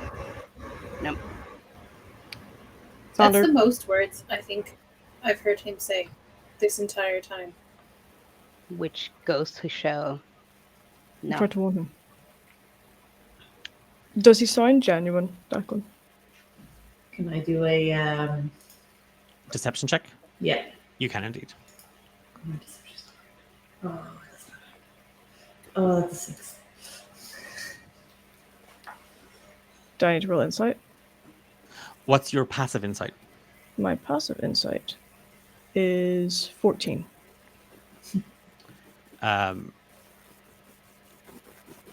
It doesn't. I mean, it's Shuet's voice, but what Six said is very true. It's not that Shuet is monosyllabic by any means, but this does not sound like them. If you've made a mistake, Chouette, it's too late. I'm sorry. I'll, like, let my arrow go. Give me an attack roll with disadvantage. Okay.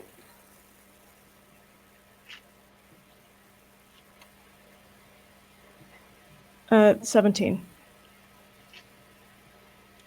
Does 17 hit?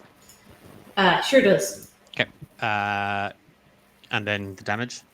Cool. I did not get sneak attack. Oh, I'm I not was. very good. Hang on, let me just put myself back up to see. 6. Alright, cool. Okay. You crossbow. Oh, is it? It's crossbow, is it? Shortbow. Shortbow. Pulling the arrow and holding it, you can kind of feel that pain in your shoulder, and then the arrow just whistles free and cuts through the dark, Xander. And there's a thud. She get right into your shoulder, but there is no pain at all.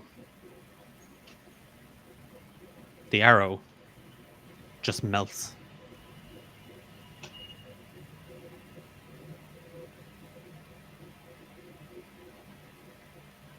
Mr. Venicier. And a voice just sort of echoes behind Juliet. Yes.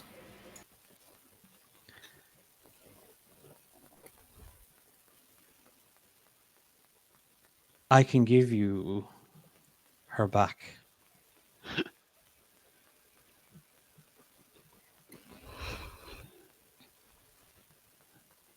I already potentially have the means. I don't need your help. And if I did, I wouldn't want it. You have paltry notes from an unworthy student of mine. That would resurrect you nothing more than a flesh-eating ghoul. And I do appreciate the irony of you returning your dear Emily, only for her to tear your throat out. No, Mr. Venicier. I can give you body, mind, soul, and heart. I'm not sure you can give me her soul when you don't have one yourself. I have hundreds. But not hers. You can shove her Xander? off her. Sandra, he's not lying. I'm here. I'm stuck. I made a mistake. She didn't make a mistake. I made a mistake. I did. I trusted you. There it is.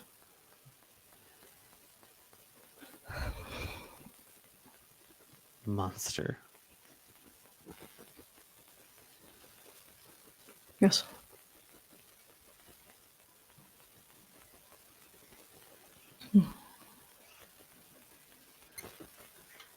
And Stormfield.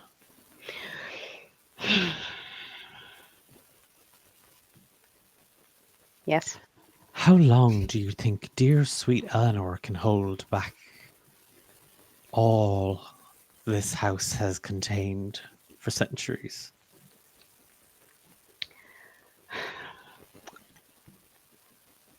Don't know, but we must move quick. Grace is gonna. Can we see anything yet? No, just darkness at the bottom of the stairs. We still can't see she yet. Nope. Hmm. I don't have light. Nobody has light. That was a big that was a big feeling on I think on all everybody's part. Yeah, I think so. Going into a haunted house with no light spells, what the fuck? Uh, um We know for next time. lighting a torch. So we're not in combat. So Oh. yeah, no, we're just. This is you were in combat with Eleanor. Eleanor. Mhm. I'm going to light a torch. Okay. And I'm actually just gonna lob it down the stairs. You do. You take a torch. You throw it straight down the stairwell, and there's a flash. You just see the outline of Shuyet. Can I? What? I was going to say, when Grace throws it, could I use Control Flame to try and expand it? No, only because you took a. Was that you did your shot? So I'm trying to. I know we're not in combat, but I want to make sure that everybody kind of gets a thing Okay. here. In this, you just see the outline of Shuyet, hood up. There is somebody standing behind him, and then something reaches out from the dark and swallows the torch, and the stairwell goes dark. Okay. You want your way out, Grace Stormfield. You have to come and find it.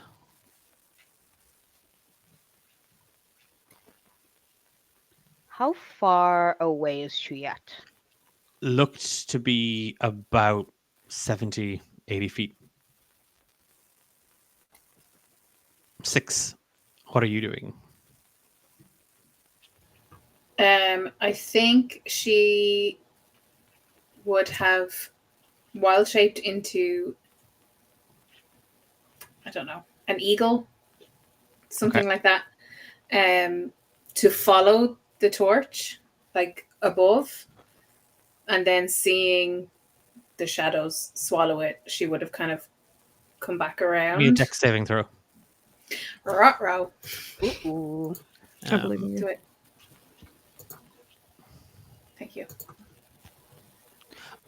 Not hard enough. 4.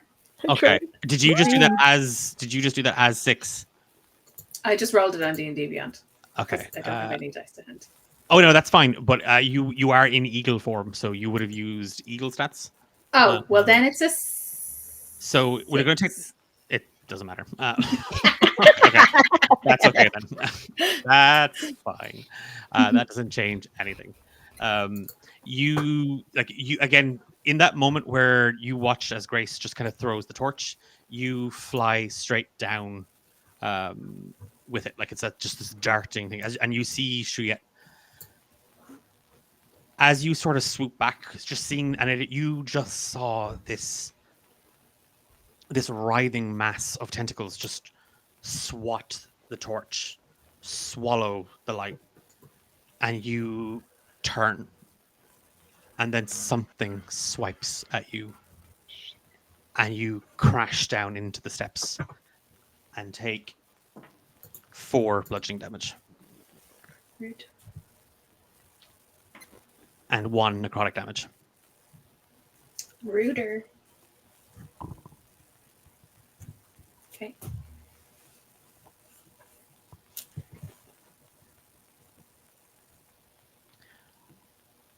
We have 6. Now you can stay up there and you can bark and shoot and scratch and struggle. Or come down here and face me.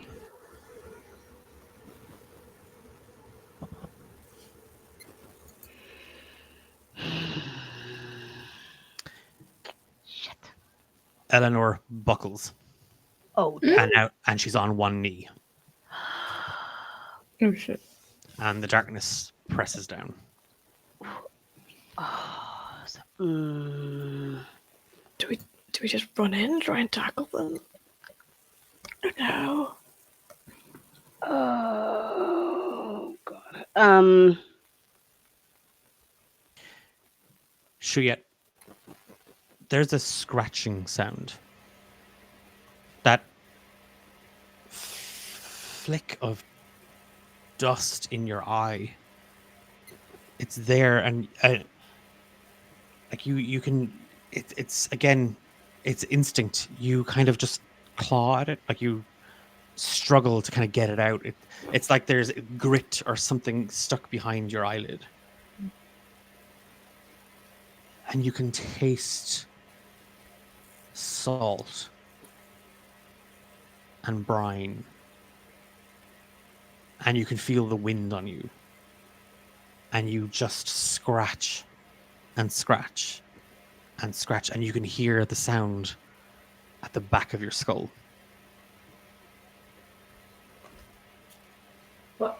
What's happening? What is this? He's saying to Julian. We need a few moments longer. They stay there. And we walk out. But what is this? What's in my eye? What have you done? Shh. Just tell me what it is. You wanted knowledge. And I have given it to you.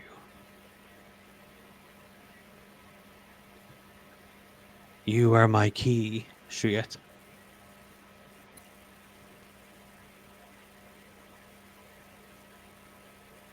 Give me a wisdom saving throw. You're in danger, girl. 22. Nice.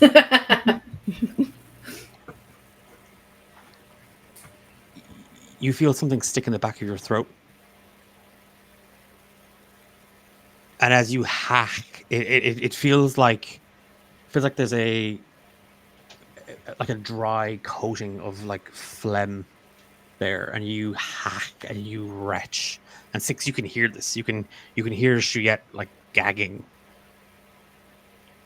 And it's almost like it's half peeled away, Shuyet.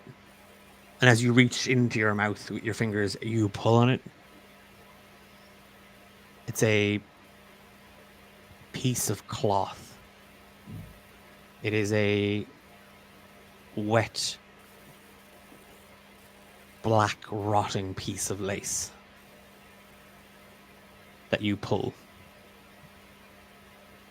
And it comes away, but it doesn't seem to end as you pull on it. And the scratching in your eye gets worse. Can you make this stop? I can't help you. I can't be your key if I'm like this. Breathe. Yes. Just breathe. I breathe all the time. That's not going to help this.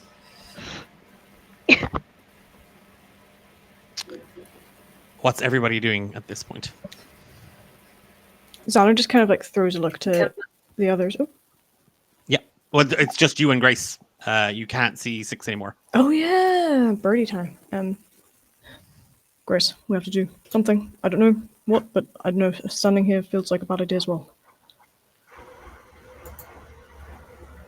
no, you are right, and I just want to double check one thing because I think that might help me. And sorry, Six, you're no longer in eagle form. You, with the damage you took, you're out of that wild shape.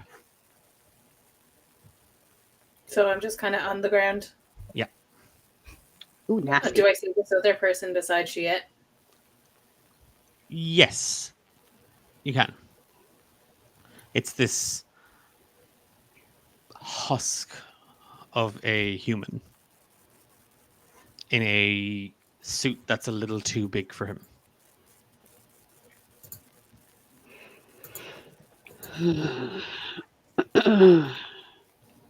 Can she attack him?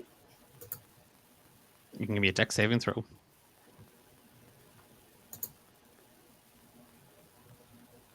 Eight.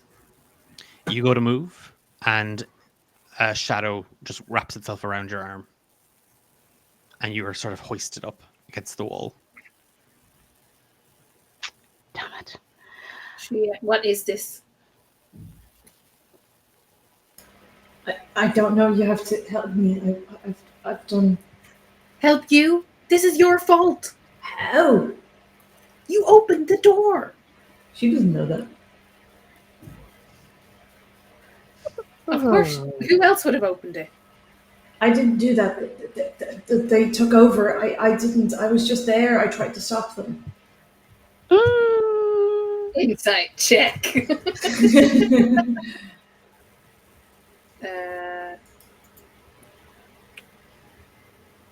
16. Will I roll the deception again? Yeah, you can give me a deception check. Ah, Jesus. 1, but like I got a 2 minus 1. Oh, 2 minus 1. Okay. No, there's. It's a lie, but there's also guilt. Listen, I know a liar. It takes one to know one. It's okay that you messed up, but now you have to help us. Sure. Yes, of course. But we need the others. We can't do this just us. Mhm. Can we hear this conversation? Yeah, you can hear Shiet, and you can hear Six. He's going to continue to lie. I think we need to end him. Okay. I am going to and you how 80 far away? 80 is feet, it? 80 feet 80 away, feet. and in the Oh, I'm dark. going to start running down the stairs. I'm going to get my sword out and start running down the stairs. Oh, I hate this. I am going to Eldritch Blast at the last place. So you're going to do that attack roll at disadvantage. Okay. And I'm telling you now, if you fail, you are going to hit 6. Okay. Fine, do it. Does she care? I do not.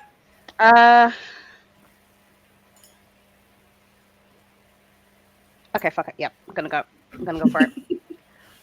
Soz. Collateral damage. Does a 19 hit? Me? Yeah. Yeah. Nice. What's my damage? So that would be 2 beams, and damage I rolled was, I believe it was 6. What side of Shiet is? Right hand side. That's how you're able to see the thing behind him. Now, we need to take a hard pause for a second. So, Grace throwing Eldritch Blast down, I'm going to argue, is triggering combat. Xander, you took off before Grace fired, so I will give you your full 30 feet of movement down into the stairs. That's not a problem. But I am going to ask for initiative rolls. Okay. And as Grace, as you pull on this eldritch energy around you, and you cast it down into the dark, Xander, it just rushes past you, and you just see 2 balls of energy just course straight down into the dark, and they wallop into you, Shiet, and you heal 6 points as you absorb the magic. Uh-oh. In this moment, I need everybody to give me an initiative roll. We are going into PvP. So I want everybody to be kind of aware that because we're going to PvP, if you were rolling physical dice before this, I think most of you are using D&D Beyond. We're now going to use D&D Beyond just for transparency. Mhm. And then, yeah. So if everyone wants to give me an initiative roll, we'll go from there. Oh, I couldn't have rolled worse. I got a 14. I got 6. I got a jet. I got 19. Ah, shit. Oh no. Oh, boy. well. Let's call a hearse now. Okay, so we have a 19. Anybody get higher? Mm-mm. No. Mm-mm. We had a 10, At a 14. a 14. Okay, so Grace, you had a 14? Mhm. Okay. 19 for Shiet. We had a 10 from 6. What did we have from Xander? 6. Okay. We had a 6 from Xander. We had a 7 from Julian. Oh, for God's sake. Xander, Mhm. you go peeling down the stairs, kind of still chasing after this energy. And 6, as you struggle against this, the pair of you find yourself on, like, you could feel the stone under your feet for 2 seconds. And then the both of you are standing on wet sand. And you can see the swirling black. The tide has gone out by miles. And standing there, Xander, 50 feet in front of you, you see Shuyet just scratching at his right eye with his right hand and pulling on something from his mouth with his left. And standing just a couple of feet behind him in the black, muddy sand and silt, you see a mound of something just clawing into the dirt. 6 kind of between them and you, sort of just held there. And you can, in the distance, you hear the shrieking of the wind and the crashing of waves. Okay. Shiet, your action. Yeah, I'm gonna wild shape and then use my bonus action to go into my starry form. So I need to wild shape first and then my bonus. So I'll wild shape into a bear or whatever. So, though your starry form is slightly different, if I remember correctly. So you can take on a form of one of 3 constellations. Yeah. But you don't need to wild shape. I thought I did. Uh, As a bonus No. action, you can expand a use of your wild shape feature to take on a starry form. yeah. So you just Rather, you- yeah. you're using one of your wild shapes to become like this. Yeah. Yes, so I'm going to do the starry form for the archer. Okay. And then your action. Is that not my action? No, it's my Bonus action. Yeah. bonus action. And then for my action, I want to cast Wall of Fire. So when you activate this form, and as a bonus action on your subsequent turns while it lasts, you can make a ranged spell attack, hurling a luminous arrow that targets one creature within 60 feet of you. On a hit, that attack deals radiant damage equal to 1d8 plus your wisdom modifier. Mhm. So you can do that as an action or a bonus. You can do that now as an action, and then every other turn as a bonus action afterwards. Yeah, But you want to cast Wall of Fire now. I want to cast Wall of Fire now, yes. Okay. So how far away are they from me? 50 feet. Okay.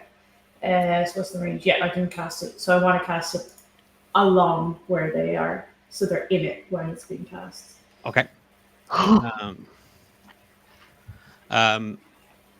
Yeah. I think if they when the wall appears, each creature within its area must make a dex saving throw. Yes. 25. Okay, so you'll succeed, but you still take half damage. So if you want to roll your I'll do that now. Yeah. Declan, would uncanny dodge work here? Yes, I'll say so. I mean, probably not, but I'm going to say yes. So it's 19, so half of that would be 9. Are we rolling down? And then half that again. Oh, so I know. I as is established, I always round up. Round up. Okay, so 10. And then half that again, did you say? So 5. Yeah. Okay. Just this so as this scene just sort of, the house, the whole thing is shifting and changing, and now you're on this beach, and you look around and you just see Xander. His form kind of shifts, and there is just this flicker of light, and then the light turns dark, and you watch as all the light around them just seems to get absorbed as these little orbs, these little swirling vortexes of negative energy erupt around them. And then immediately, Xander, where you stand, there is just this wall of fire. You throw yourself out of the way just at the edge of a second as the flames catch and burn at you. You are now kind of just in front of them ever so slightly. You are kind of just, it is just behind you. That was your action and your bonus action? Yeah, so it's I have to choose a side of the wall. Okay. Right? So Yep. if you go past it, you get the damage again. Yep. So I'm going to take it that if they try to go back up the stairs or back up Gotcha. away from us. So that- anybody trying to retreat will burn. Anybody coming in won't. Okay. Exactly. Yeah. Did it? Did it not get 6 and... No, it wouldn't get 6. And Grace is still at the top of the stairs. Okay. And Grace, it is your action.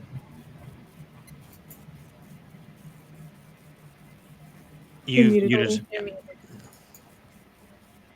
Okay, and you're still ages away from me. I would definitely won't be able to get down there without a dash, I don't think.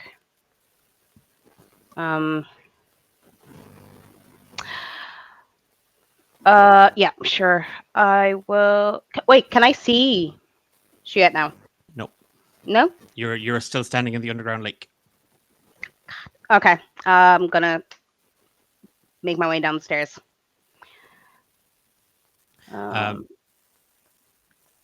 Are you using a dash action, or are you just using your 30 feet of movement? I'm going to use my 30 feet. I want to see how far I'll get and if I'll still be on the stairs. Okay. You move quickly and carefully down the steps. There's no sound of Xander. You don't hear 6. And as you do, there's a moment where, as you plunge into the dark, you take those last few steps. There is just this wave of heat, Grace, that hits you. And you step through, and there is just this whoosh of hot air and a wrathful wind that just wallops you, and you can taste salt and sand just flicks at you, and you see Juliet and Xander just like inches from you as you tumble out of this. Immediately you feel that prickling of heat as you find yourself on the edge of a wall of flame. So you have used your 30 feet. You are currently in this wall of fire. If you continue to move using the dash action, you will clear the wall, but that is your action. Okay, I will dash. Okay. It's more of a throw and roll. As you kind of come down, you clear the stairs, you clear the wall of fire, and Juliet is 20 feet. And there is just this piercing pain. You can feel a scratching behind your eye. And you can see something moving behind Juliet. Just this mound of rags and flesh just scratching into the dirt behind him.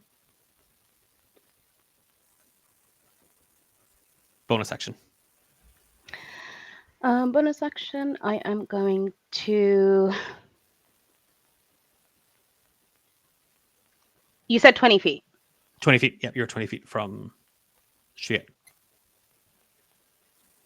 And can we see Julian or? You can just see something behind Shriet. You can't see Okay. Julian. I am going to use my blood curse of binding on the thing behind Shiet. Okay. What's that do? So I attempt to bind a large or extra small creature within 30 feet of me. It must make a strength saving throw. Okie dokie.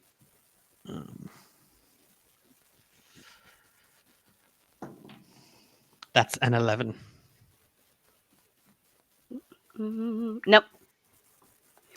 So on a failure, the cursed creature's speed is reduced to 0. And it can't use reactions until the end of my next turn. Okay. As you concentrate on it, you look past it and you see it, and you just see it digging into the sand and the bog and the marsh and the wet. Underneath that mound, that heap of rags it's wearing, you just see a flicker of an eye, and it looks at you, and there's something utterly and totally pitiful about this creature. And it struggles, but it continues to dig into the dirt. 6. How close is the mound to About 15 Shriet? feet. Oh, to Shriet? No, oh god, they're within 5 feet of each other. Fab. I'm gonna cast Moonbeam, which is a 5-foot radius, Nice. and it is a Constitution save, please. Okay. Wait. Okay, can I do something quickly? Have you a reaction for this? It's not a react. Yeah, it's a reaction. Yeah, what's your reaction? It's just when I leveled up, I would have had to roll a dice, whether it's even or odd, and I can either add or take away from somebody's roll. Okay. So, So Let me this just- is your Wheeler Woe, yeah. yeah. Um, So that's a 2, which is even. So. Okay, I can add to it. No, I don't want to do that. It's fine. Continue as you were, Eilish. but you can add to your roll. Like you have to make a Constitution saving throw here. Yes. Eilish isn't attacking. Yes. Yeah. Yeah. Okay. Um, So Constitution. Not 20 All right. plus 2. So not 20 plus 2 is 22 plus 1d6. Oof. Okay, well, you still take 23. half, and I don't know if this is relevant, but a shape changer makes a saving throw at disadvantage. Oh, then possibly. but you're a shifter, not a changeling. Yes, true. No, it So, just says no. shape changer. A shape changer. I think they would fall under shape changers, right? I love how this is now starting. I definitely think that would be if the roles were reversed here. I know the exact argument would be no, they're a shifter. That's not a shape changer. It's a 22 or a 23 in the end, Okay, well, anyway. I'm rolling it at 5th level, so you still take 40. No, I can't do maths. What was your total? 28. 14, yeah. So 14 radiant damage. Okay. How much And damage? now it's 28 if you failed the con save. I did. And you also revert to an original form. And can't assume a different form until you leave the spell's light. Okay. And now there's a big old pillar of light, so everybody can see everybody. Nice. There's this moment, Shriet, as you feel the magic kind of well up around you. Mhm. Gain 14 temporary hit points Temporary. as you feel this magic just envelop you, this light. And then Grace, Six, and Xander behind Shiet, you see that writhing mass, that haunched figure, just weakly flicker and bubble. Its skin broils, Yeah. and you watch as what was human, dressed in wind-torn rags, water-soaked cloak, melts. And there is this writhing, bloated, mucus-dripping mass. Tentacles wriggling and crawling off of it, flapping, scratching, burying, and digging itself into the dirt. Its head turns upwards as the energy burns its skin, and you see its 3 eyes open in pain, and they weep blood, ichor, and mucus as it lets out this howl. It seems to pulse with this cold energy, and its mouth opens, and you see a dozen teeth just sort of unfurl themselves. Why? Why would you keep me from my absolution? And it's action. I have regrets.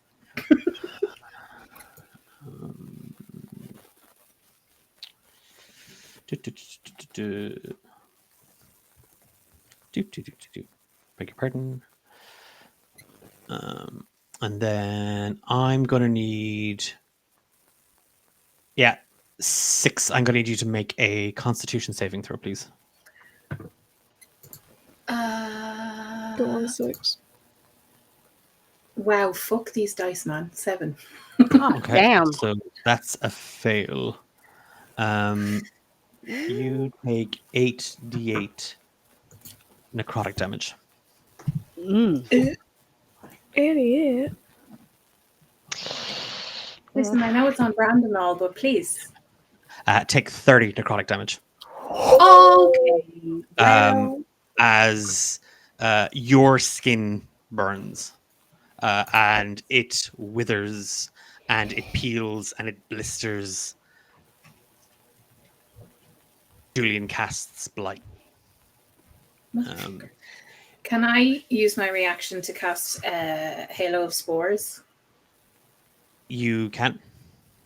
Around is that around you in an Yeah. immediate. So, And then if someone moves into into 10 that feet space. of my Yep. space, then Okay. they Yep. take damage. Yep, you can. I think. Sorry, how many? 30? 30 necrotic damage. Gross. And that is Xander. It's your action. Okay. How far away are they? 20 feet from you. 20 Sorry, feet. no, that's actually like no.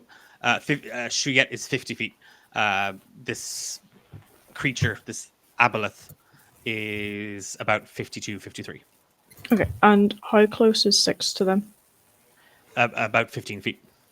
Okay. So, right. I'm going to move 10.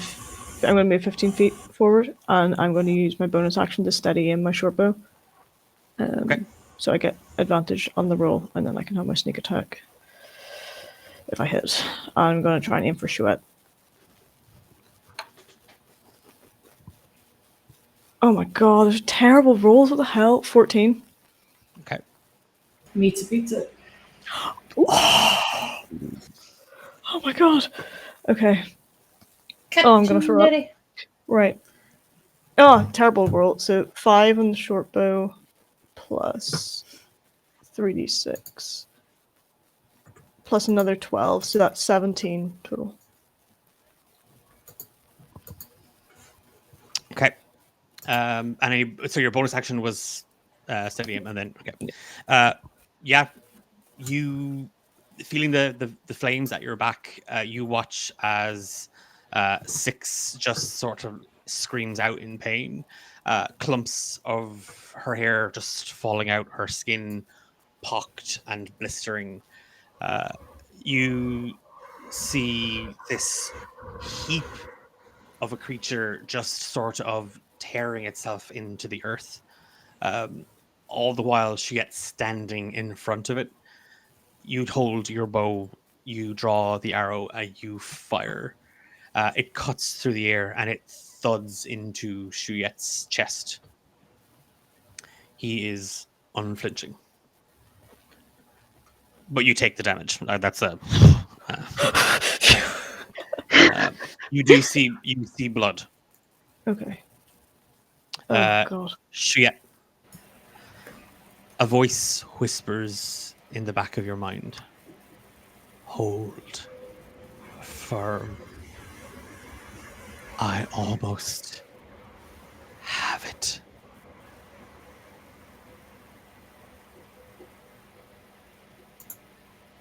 And just your eye is now throbbing. I can't hold firm if this keeps happening to me. It's very distracting. Give me a wisdom saving throw.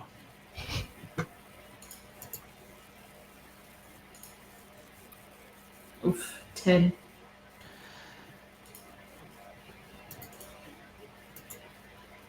That mark in your right eye seems to have spread. And you can feel it's weeping. Like your eye is weeping kind of from the aggravation and from being rubbed and being scratched. Something is moving behind your eye. Are you doing that, Julian? I can't help you if this is happening. Trust me.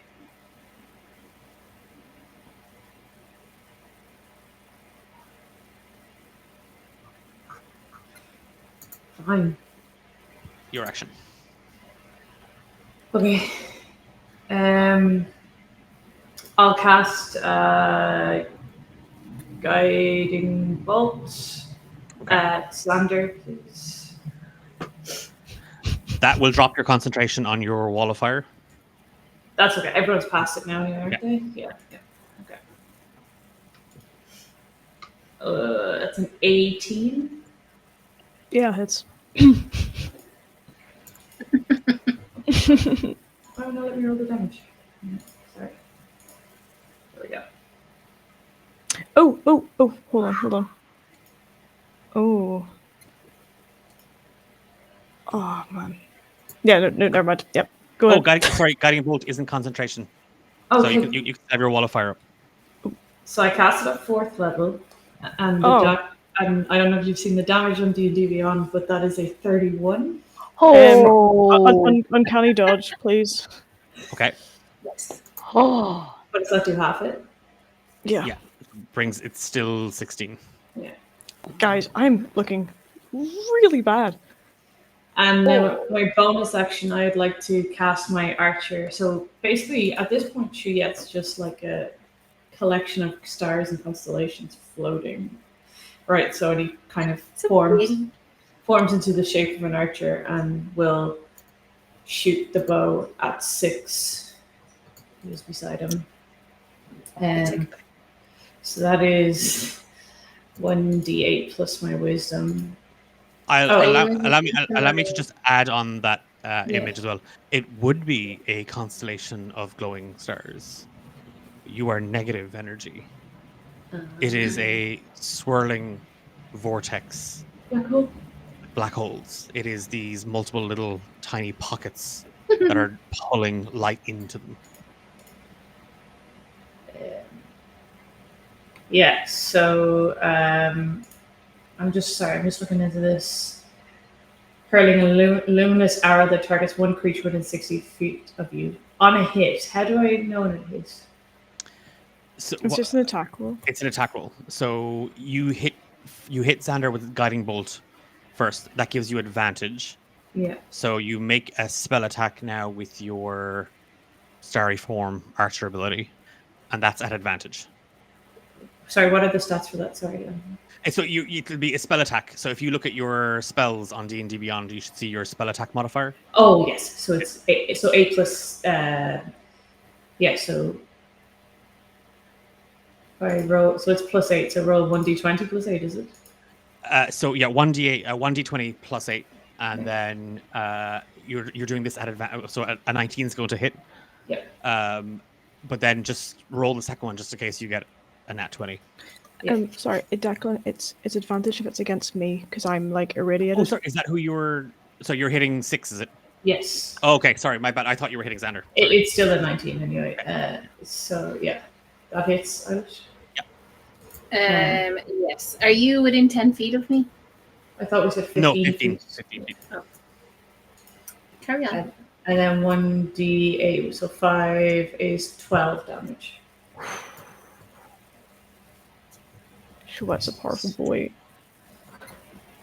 Yeah, it's just again from Shuyet, there is just these pulses of dark negative energy that just assault out from his form. The first strikes you, Xander, and you stumble back almost as it wallops into you, and then immediately, Six, you feel just this agony strike you. Its sharp cuts through you, both physically and metaphysically. It seems to tear itself into your form, pulling at your light, at your magic. It's Grace. It's your action. Okay. Where is she? Is just It's still, the form is still in front of you. Like the starry, like Chiet's form is still there. It still has not moved.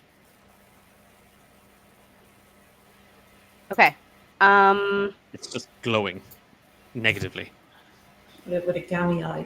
Yeah, and a weird eye. And you also have this piercing headache, like this scratching behind your eye. Mm.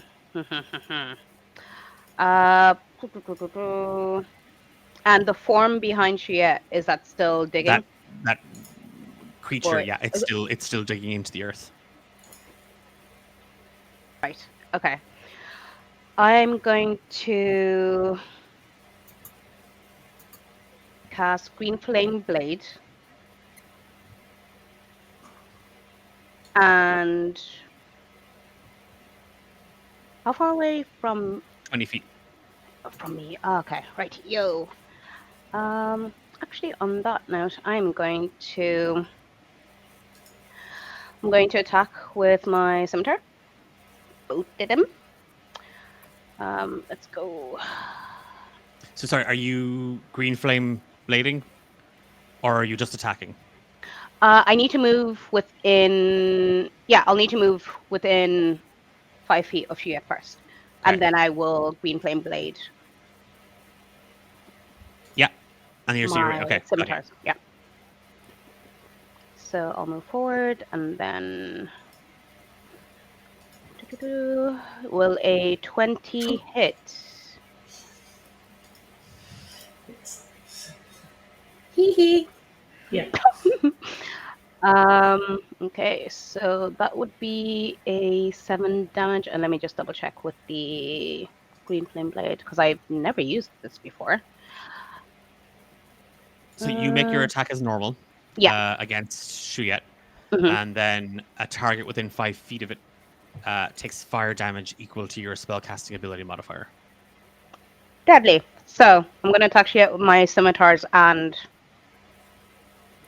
The green fire thing. damage the thing. Aboleth. Okay. Yes. Julian.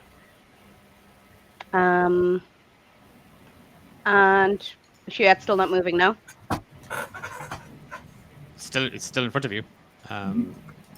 Okie dokie. So And have you rolled your damage on the? Seven. 7. I am going to. I don't want to use that just yet, actually. Okay, yeah, that's where. Yeah, I'll end my turn there. What's your spellcasting ability modifier? That's for the fire damage against Yes. Julian. It is. It's only a +1. Okay. And that's your action, bonus action, done and dusted. See, bonus actions. They're not the best at the moment.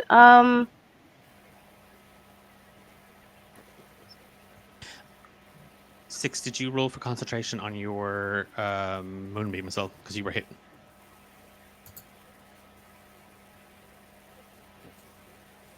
$16. Okay, you're fine. Yeah, no, that's me for my actions. 6, you watch as Grace just lurches straight towards Shiet, brandishing her scimitars. When she does, there is just this flash of green energy. And yeah, Sorry, I completely forgot. One of my specials, when I target a creature with my blood curse, so that would have been the thing behind Shiet. Aboleth, yeah. For some reason, my mouth just cannot, just can't say that today. I do an additional, damage to it, +4 damage to that. Okay. Yeah, you watch as the blades cut into Shiet, but then the Aboleth burns with these green flames. It's your action. Your moonbeam is still up. If I cast something else that's not a concentration spell, will it stay up? Moonbeam stays up. Yeah. And technically, Shiet started in the moonbeam. So isn't it while the spell is still up and they still take damage? Oh, do it? Yeah. Yeah. On each of It's your gonna turns after you heal cast him. the spell. Yes, it's going to heal him again. So We need to get rid of it. Mm-hmm. I'm changing my mind. that turn has already happened. So when a creature enters the spell for the first time or starts its turn in there, it takes 2, and you cast it at what, 5th level? Mm-hmm. Yeah. So that's 5d10. Oh my god. Do you want me to roll it again? Please roll low. 32. Hey. Oh my god. Is that Yeah. temporary? You heal. Yeah, you heal. Well, you're again. Any damage you took would have taken it off the temporary, and now you can add another 32 Yep. temporary hit points. Beautiful. It's yeah. So yeah, you have. I will tell you, you have seen as quickly as Shiet is cut into or cut down, he heals, and he seems to be pulling on your magic. Has anyone hit the mass that was Julian yet? Grace Yeah. just set it up. Grace has. I would have And- hit. And you hit it with moonbeam. That's But what it didn't- caused it. No, Yeah. it was a man in rags digging in the sand. You cast moonbeam, and it showed itself for what it really is. Okay, great. I'm going to summon a giant insect. I don't want to piss you off, so it won't be a spider. It's going to be a centipede. So much Sorry. better. Listen, Are we okay with? Yeah, I'm good. Yeah, are we okay with centipedes? Or it can be a giant wasp. Nope, go for a centipede. Okay. And it will take its turn right after me. Okay. Drop moonbeam. Drop moonbeam. Oh no. I have to use my action to move Moonbeam, don't I? Can you not just drop So, it as a free action? Can you just stop? You can stop it as a Concentrating free action, or on each of your turns, you can use your action to move it. Okay, I'll drop it. I think I have to drop it to summon this thing anyway. Okay. And then I'm going to get... So it's going to be summoned beside the glob. Aboleth. Yep. Yeah. And then it has a multi-attack. So I just rolled 2 d20s, I guess.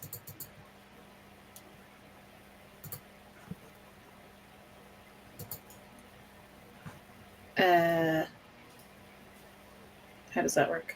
16 To hit this thing.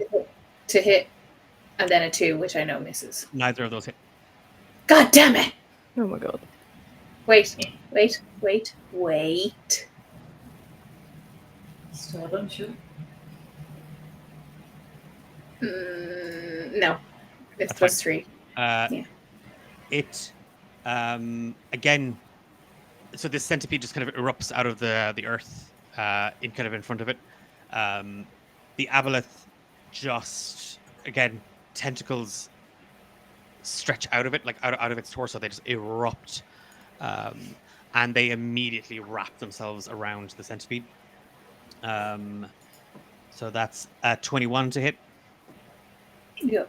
a 15 to hit, and a 24 to hit Yeah, they all hit. for 12. Oh, wait. Plus the spell's level. Oh, yeah, no, beats it. 12 bludgeoning damage on the first.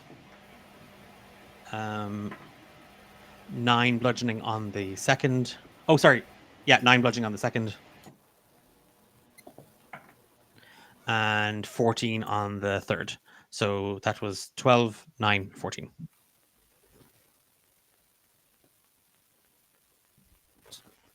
$35 bludgeoning damage. You've muted yourself Yeah. yet? It's squished. The tentacles just rip into its torso. It just tears the centipede to pieces. That's And That's true. it continues to dig down into the earth. Okay. Xander. Okay, Xander is like straining at this point to like hitch another arrow into the bow. And he kind of just like whispers to the bow because it belonged to Emily. He's just like, just one last time, just be with me for this. And he will aim it at Chouette's head. I'm going to steady aim as my bonus action. And then fire an arrow at Chouette. Are we not seeing Chouette heal every Yes. time we hit him? Every time we hit him with magic. Aha. I've been doing damage with my bow, but the magic is healing him. That's why I started attacking Well, with melee.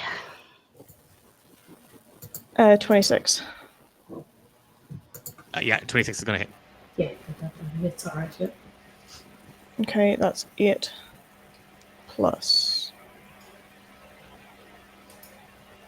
9, so 17. Again, another arrow flies from your short bow as you whisper Emily's name and a prayer into the shot. It thuds and it catches Chouette in the throat. Ooh. There's a spurt of blood and black ichor, Oh. but the form doesn't seem to shift. Where the arrow sticks out, you see little masses of tentacles sprout and begin to writhe. Ew. Disgusting. Okay, that's pretty much all I can do because I can't heal myself. Grace. Okay. Again with the scimitars, extra attack.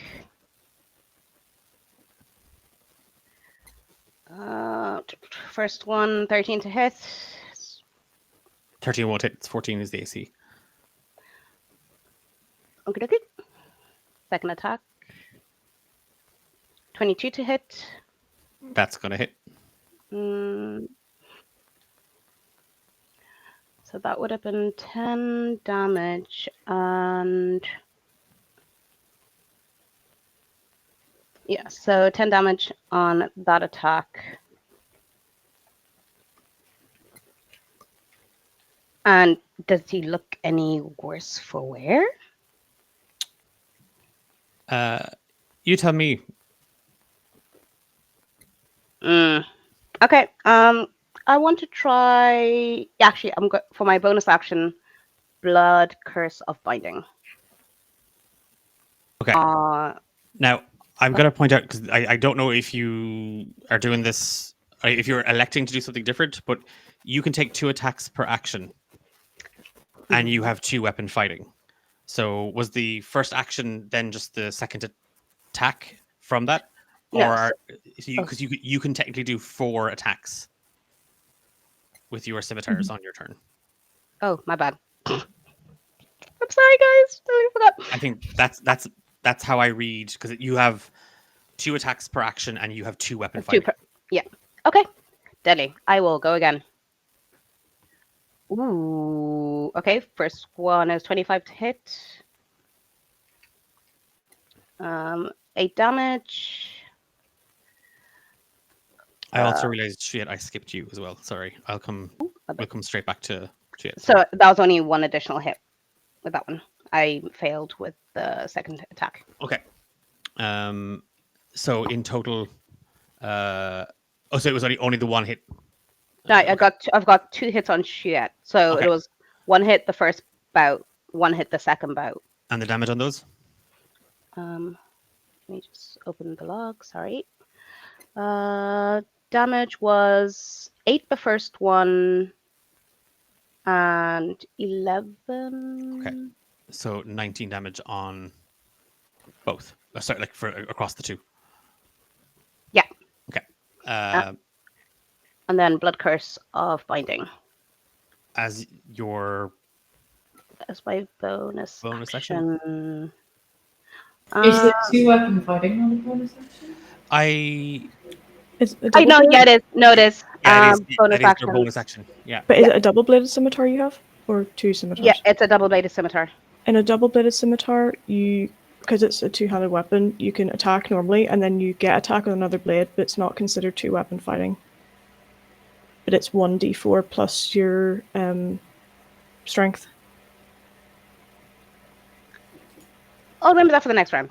Okay. I think I've only been reading about the double-bladed scimitar because my character has one for the tournament. No, yeah. We're going with the fact that it wasn't you weren't using the other height. It was more just the blade and going at it. So I will. Shit, we did skip you in that turn order, so that's my bad. You, like, as Grace just sets upon you with their blades, and they cut and they slice. There's a moment where there is a flash of heat, like a flash of pain, as if some part of yourself still remains, like connected, and then it's numbed, and you can feel this sensation inside you, as if something is trying to climb its way out. And behind Shiet, Xander, Grace, and Six, you see the Aboleth is 2/3 of the way into this pit it has been digging for itself. One more breath. The pit is Shuet. Crap.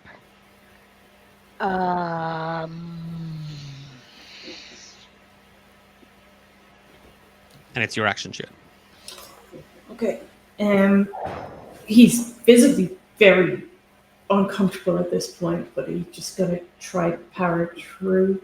So it goes Shiet, the blob, and then how far are like Xander, Six, and Blob is Grace? the blob is right behind you, Behind me, literally about 2 or 3 feet behind you. Yeah.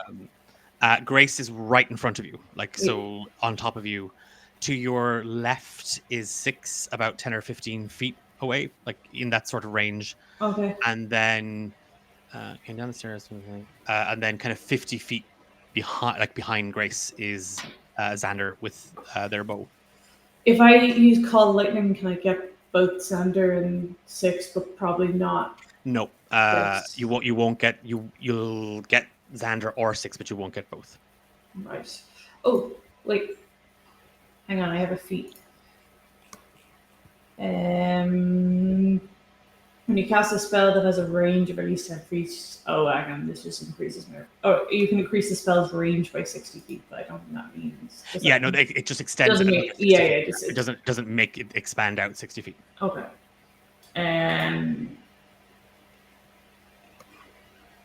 Okay, so sorry, let me just change tactics a little bit. I would like to use Flame Blade on Grace. Okay. Do I have that? I thought I Green flame blade. did. Yeah, let me just double check.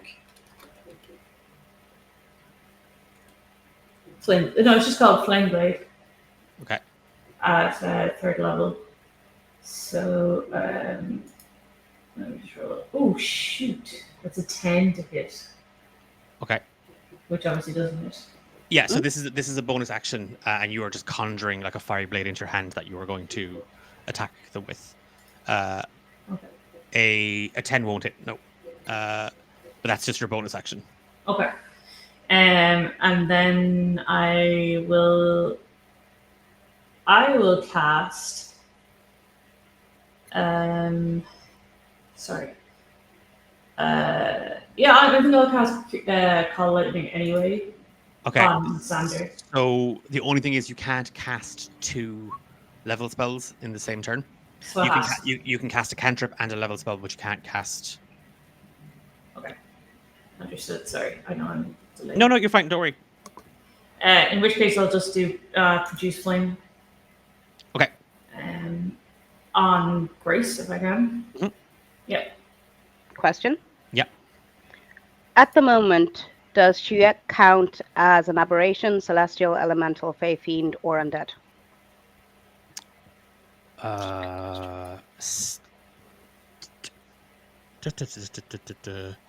Does I don't know. Does Starry form? Oh God, I really hope Rose Frog of Beauty is still in the chat because I know they play a hell of a lot of Starry form. They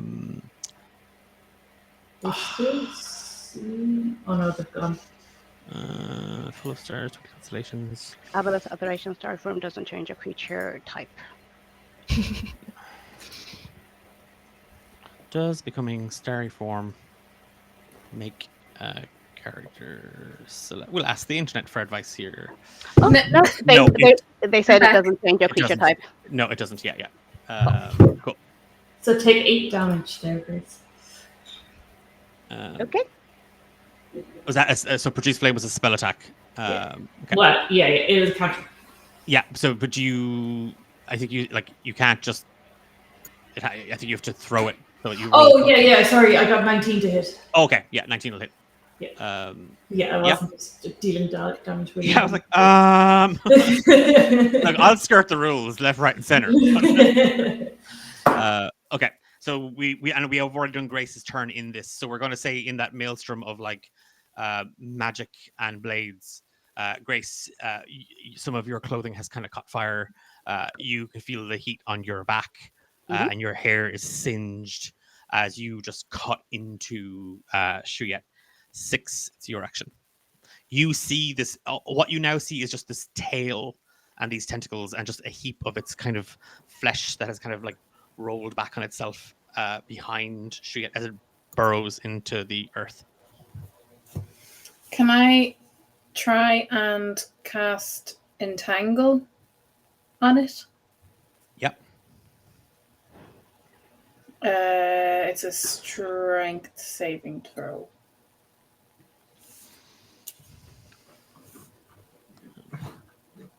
That's an 18.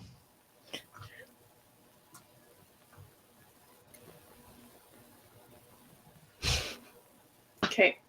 Doesn't Any do bo- anything. Bonus action? She's going to Healing word, I don't have to touch the person, right? I have to say it. She's going to throw another healing word at Xander. Thank you. What do you say? Help. It is at 3rd level, so what's that? 3d4.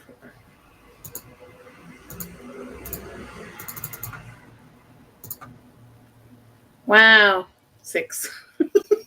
I'll take it. I'll take anything. Sorry, Thank you so I much. Hang on.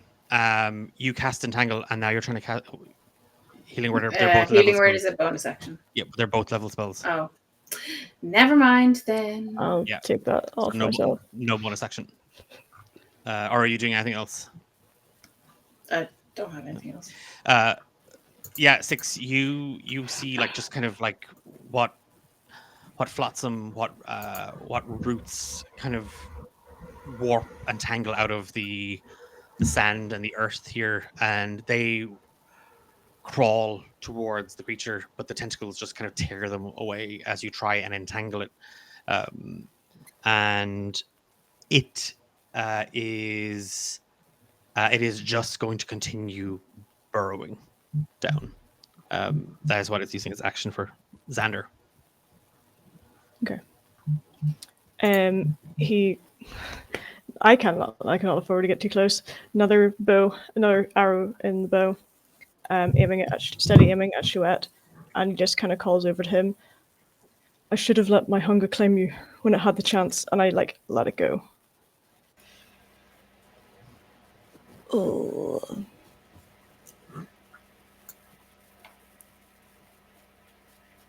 $24 to hit. Okay, 24 is going to hit.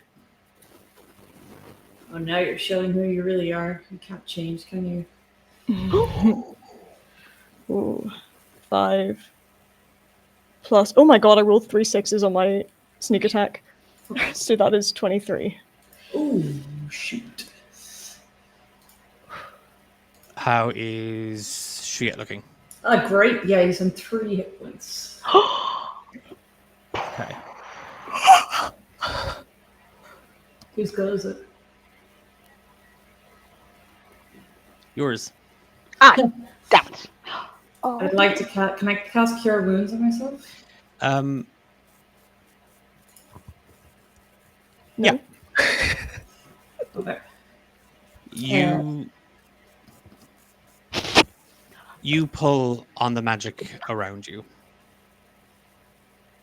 And as you feel it well up inside you, the tide comes rushing in across the Blackmoor Estates private beach. All of you feel it just course up along your ankles, and it begins to swell and pulse. Energy ripples through you, Shuyet. Thank you. No. My key. And you watch as Shuyet vomits and tentacles come writhing out of the shifter's mouth. And there's just this mass of mucus and flesh as Shuyet falls away. And crawling free is Julian Blackmoor the First. This lean, strong, human form. A coif of red hair just sort of draped back, slicked like oil. Standing there in a tailored suit. And he cracks his knuckles and rolls his shoulders as he absorbs Shuyet. Well, it has been a pleasure. But myself and the boy must go now. I promised to show him so many things. And we all must keep our promises, Grace.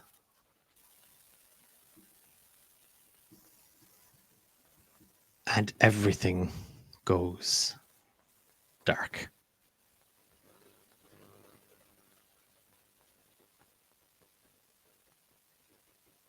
Blackmoor Estate. The skeleton of the house begins to rattle and shake.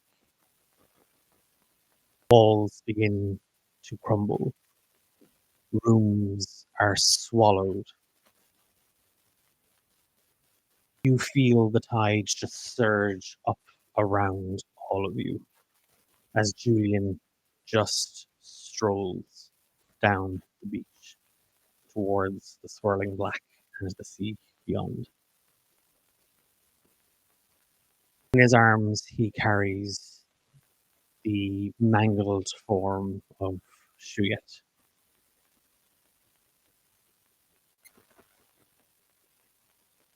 You can feel your heart beating.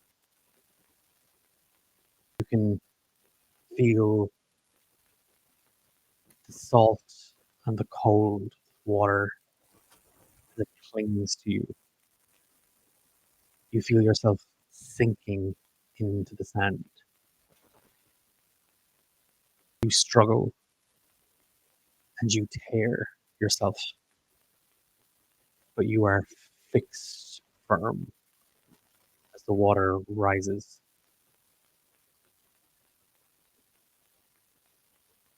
And everything just goes dark.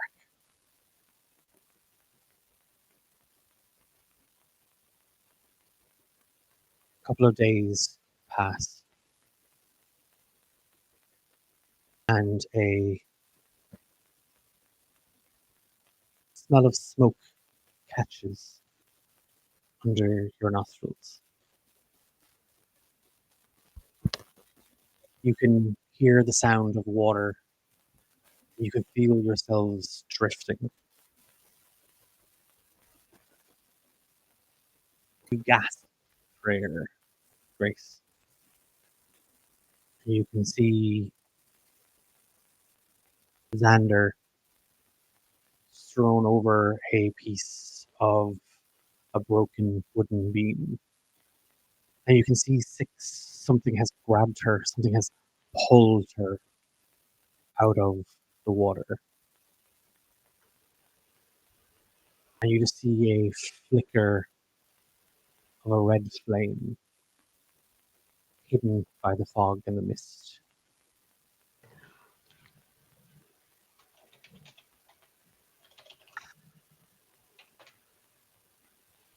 You're like a cat, Grace Stormfield,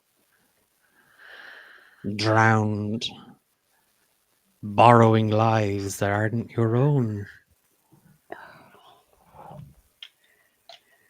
You've really fucked this one up, lass. Truly and terribly. The horrors you've unleashed. But don't you worry. Finn's always watching. And the dead must be put to rest. And you see a small boat rowing itself towards you. Legend, yes. And the tattooed, leathered skin of pale Nancy reaches over the edge of the boat and pulls Xander out of the water. I've heard tell if you need to catch a monster, best to sick something mighty on as well. Blood'll have blood, Grace. And you owe your fair share. And Pale Nancy just reaches her arm out over the boat towards you.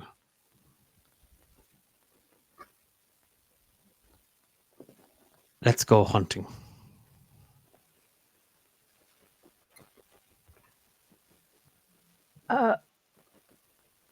We're 6 She's pulled her into the boat. already. Okay. Okay, good. Oh, God. Okay. Oh, I've never been so happy to see. Where the fuck did you go?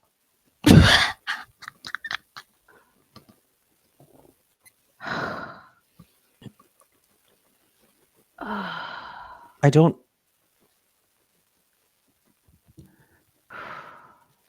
Oh, you misconstrue this, Grace.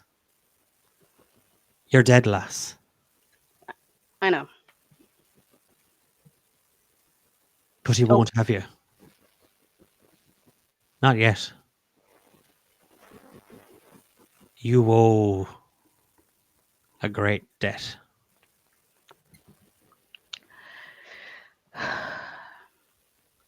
Unfortunately, but I made a promise, and whether I like it or not, I am a creature of my word.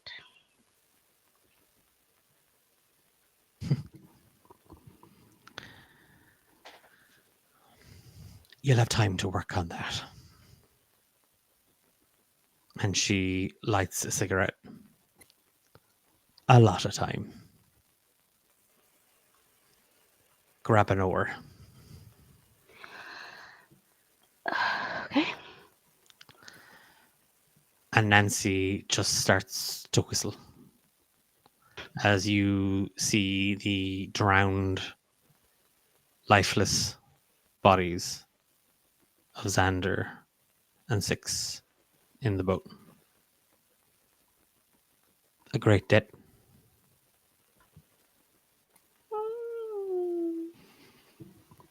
We cut to the city of Galeshire. In the merchants district, in a small but well-to-do little corner shop, there's a young woman sitting with her back to the door, and we see a smile curl on her face.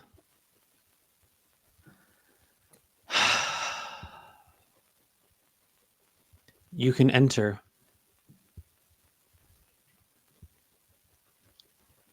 The door opens and a form oozes across the carpet. The door shuts behind them, and there's an Asimir man standing there, his wings wilted and crumbling, his torso flexed and his form solid like a wall. And he watches this creature slip through on a shadow. Reagan Moret. I believe I have something you are after. And a hood is pulled back. And for a moment there is a smile. A human man. And it shifts. And we see Shuyet standing there, holding a journal. I believe we can make a deal. I can bring him back to you. All of them. And he holds out a leather-bound journal and his hand. And she takes it. We have a deal. Mr. Blackmore.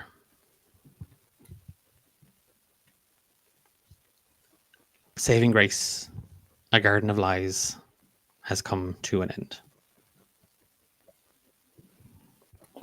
That is where we are leaving our story, with Grace indebted into the karma of the god of death.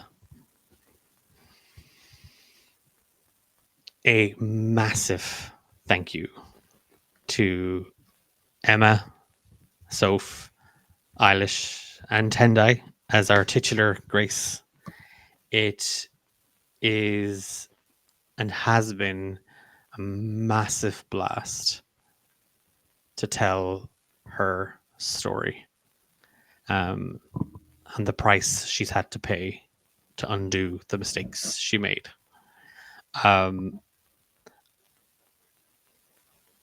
I don't know what the future is for Grace, but we'll see. I want to thank everybody in chat who followed along, everybody in chat who's joined us over the last couple of weeks. Hats off to Emma. I mean, you don't win D&D, but I mean, did you get what you want? Yeah, you did. Yeah, you did. You eternal knowledge. I just get to live inside your body. Yeah. As a writhing mass of grossness. Yeah, I wouldn't have it any other way. It's exactly what he wanted. Stuart finally has a friend.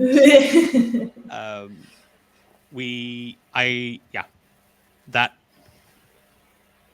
I it might not be the ending some of you were hoping for. It might not be the it's certainly not a happy ever after. You all played it absolutely brilliantly. It came down to the wire, and unfortunately at 26 damage wasn't enough to take Shiet down. So a massive happy ever after in this economy. I'm going to talk to Tendai about Grace and whether Tendai wants to put up with any more of my bullshit. But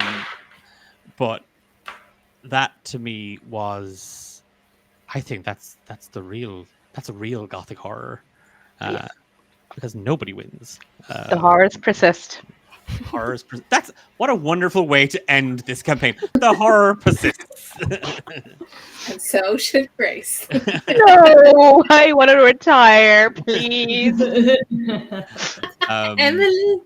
Yes, the real the horror real horror. is Declan. Declan, I'm not sure if you saw Emily's Oh, redemption thing. I didn't, because chat's not Scroll up. working, so it's okay. And, How convenient. No, give me my redemption. what crap did Emily redeem for? Your favorite thing to say. Oh, for fuck's sake! I don't even One have last that time open for the anymore, road. please. Yeah. Solicitor. Beautiful. Oh, love it. Wow. No, give me my. Oh, well. Thank you for what a way to end the story there. Me going solicitor. And that one was for free. Folks, before we wrap up, and I know we've gone a little over our time, and I will call it very, very quickly. I just want to once again, massive thank you. I am a very, very privileged GM to have players around my table like Emma, Soph, Eilish, and Tendai. They bring so much energy, so much creativity, and this story would just be me ranting about creepy things in my brain if it wasn't for them. So I do want to sincerely thank the four of you for coming to this table and for helping to tell A Garden of Lies. I've loved every second of it, and I was rooting I was rooting for the three. I'll be honest, rooting for the three of you. Really had him. But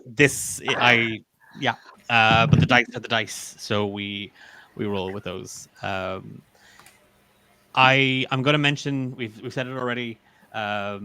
We have at the end of August we have our annual TTRPG fundraiser. You're going to see some very familiar faces, our faces to be exact, involved. Soph and T are taking part in D8 Dungeon Mania, our battle royale, where we're going head to head with the Aussies as the EU and Australia do battle for the championship this year. And if you want to help, if you want a happy ending, nope, Jesus. Phrasing. I was like, if you want a happy ending, donate some money. Is what I was saying. Oh, Wrong gotta app, pay for happiness. wrong app. If you want to support Tendai or Soph in that battle, your donations can help unlock levels, can get them equipment, can give them healing potions, all sorts of shenanigans like that. From the Friday the 29th of August until Sunday or the early hours of September the 1st, all weekend long, if you want to support Ruining Declan's Day, support the AU crowd. We're kicking. I will just hang on a second. The EU crowd are absolutely trouncing the Oz crowd right now. Like, so I'm just saying, Emily, like all the donations currently for the EU. So just saying, just putting it out there. But we are raising money for Project Hope, an organization that brings medical aid and supplies and support to countries and regions affected by natural disasters, affected by climate change, and all of the problems that is bringing, but also countries affected by war, famine. They are working incredibly close with groups and people on the ground in Ukraine, in Sudan, and in Gaza.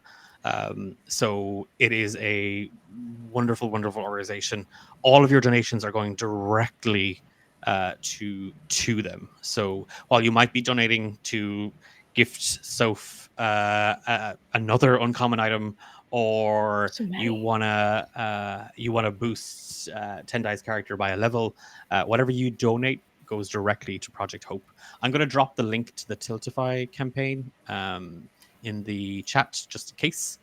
We are at $1,700. The event doesn't take place until the 29th of August, but we've already raised $1,700 through the D8 Dungeon Mania and players in EU and Australia just raising funds to try and bolster their chances in the match to try and make it to semi-finals. It's been a long evening. We are going to decompress afterwards. We might come back in 2 weeks if I could convince everybody to maybe sit down and talk about the campaign, talk about that ending. Maybe at that point I'll have gotten T back on side to come back and play Grace again. But as the game master, as the dungeon master for Saving Grace Garden of Lies, it's been an absolute blast to play with you all. So until the next time, have a good evening. Mind yourselves. I'm back on Thursday for Ben and Declan on a roll. If you're about and you want to join us, myself and Ben, for a chat about all things tabletop role-playing games, I'll see you then. I think there's a new episode of Romance. There's a new episode of Romance in the Dungeon out this Friday as well. So check all that out on all major podcast platforms. That's it. thank Get out. you. Get out. Bye. Bye.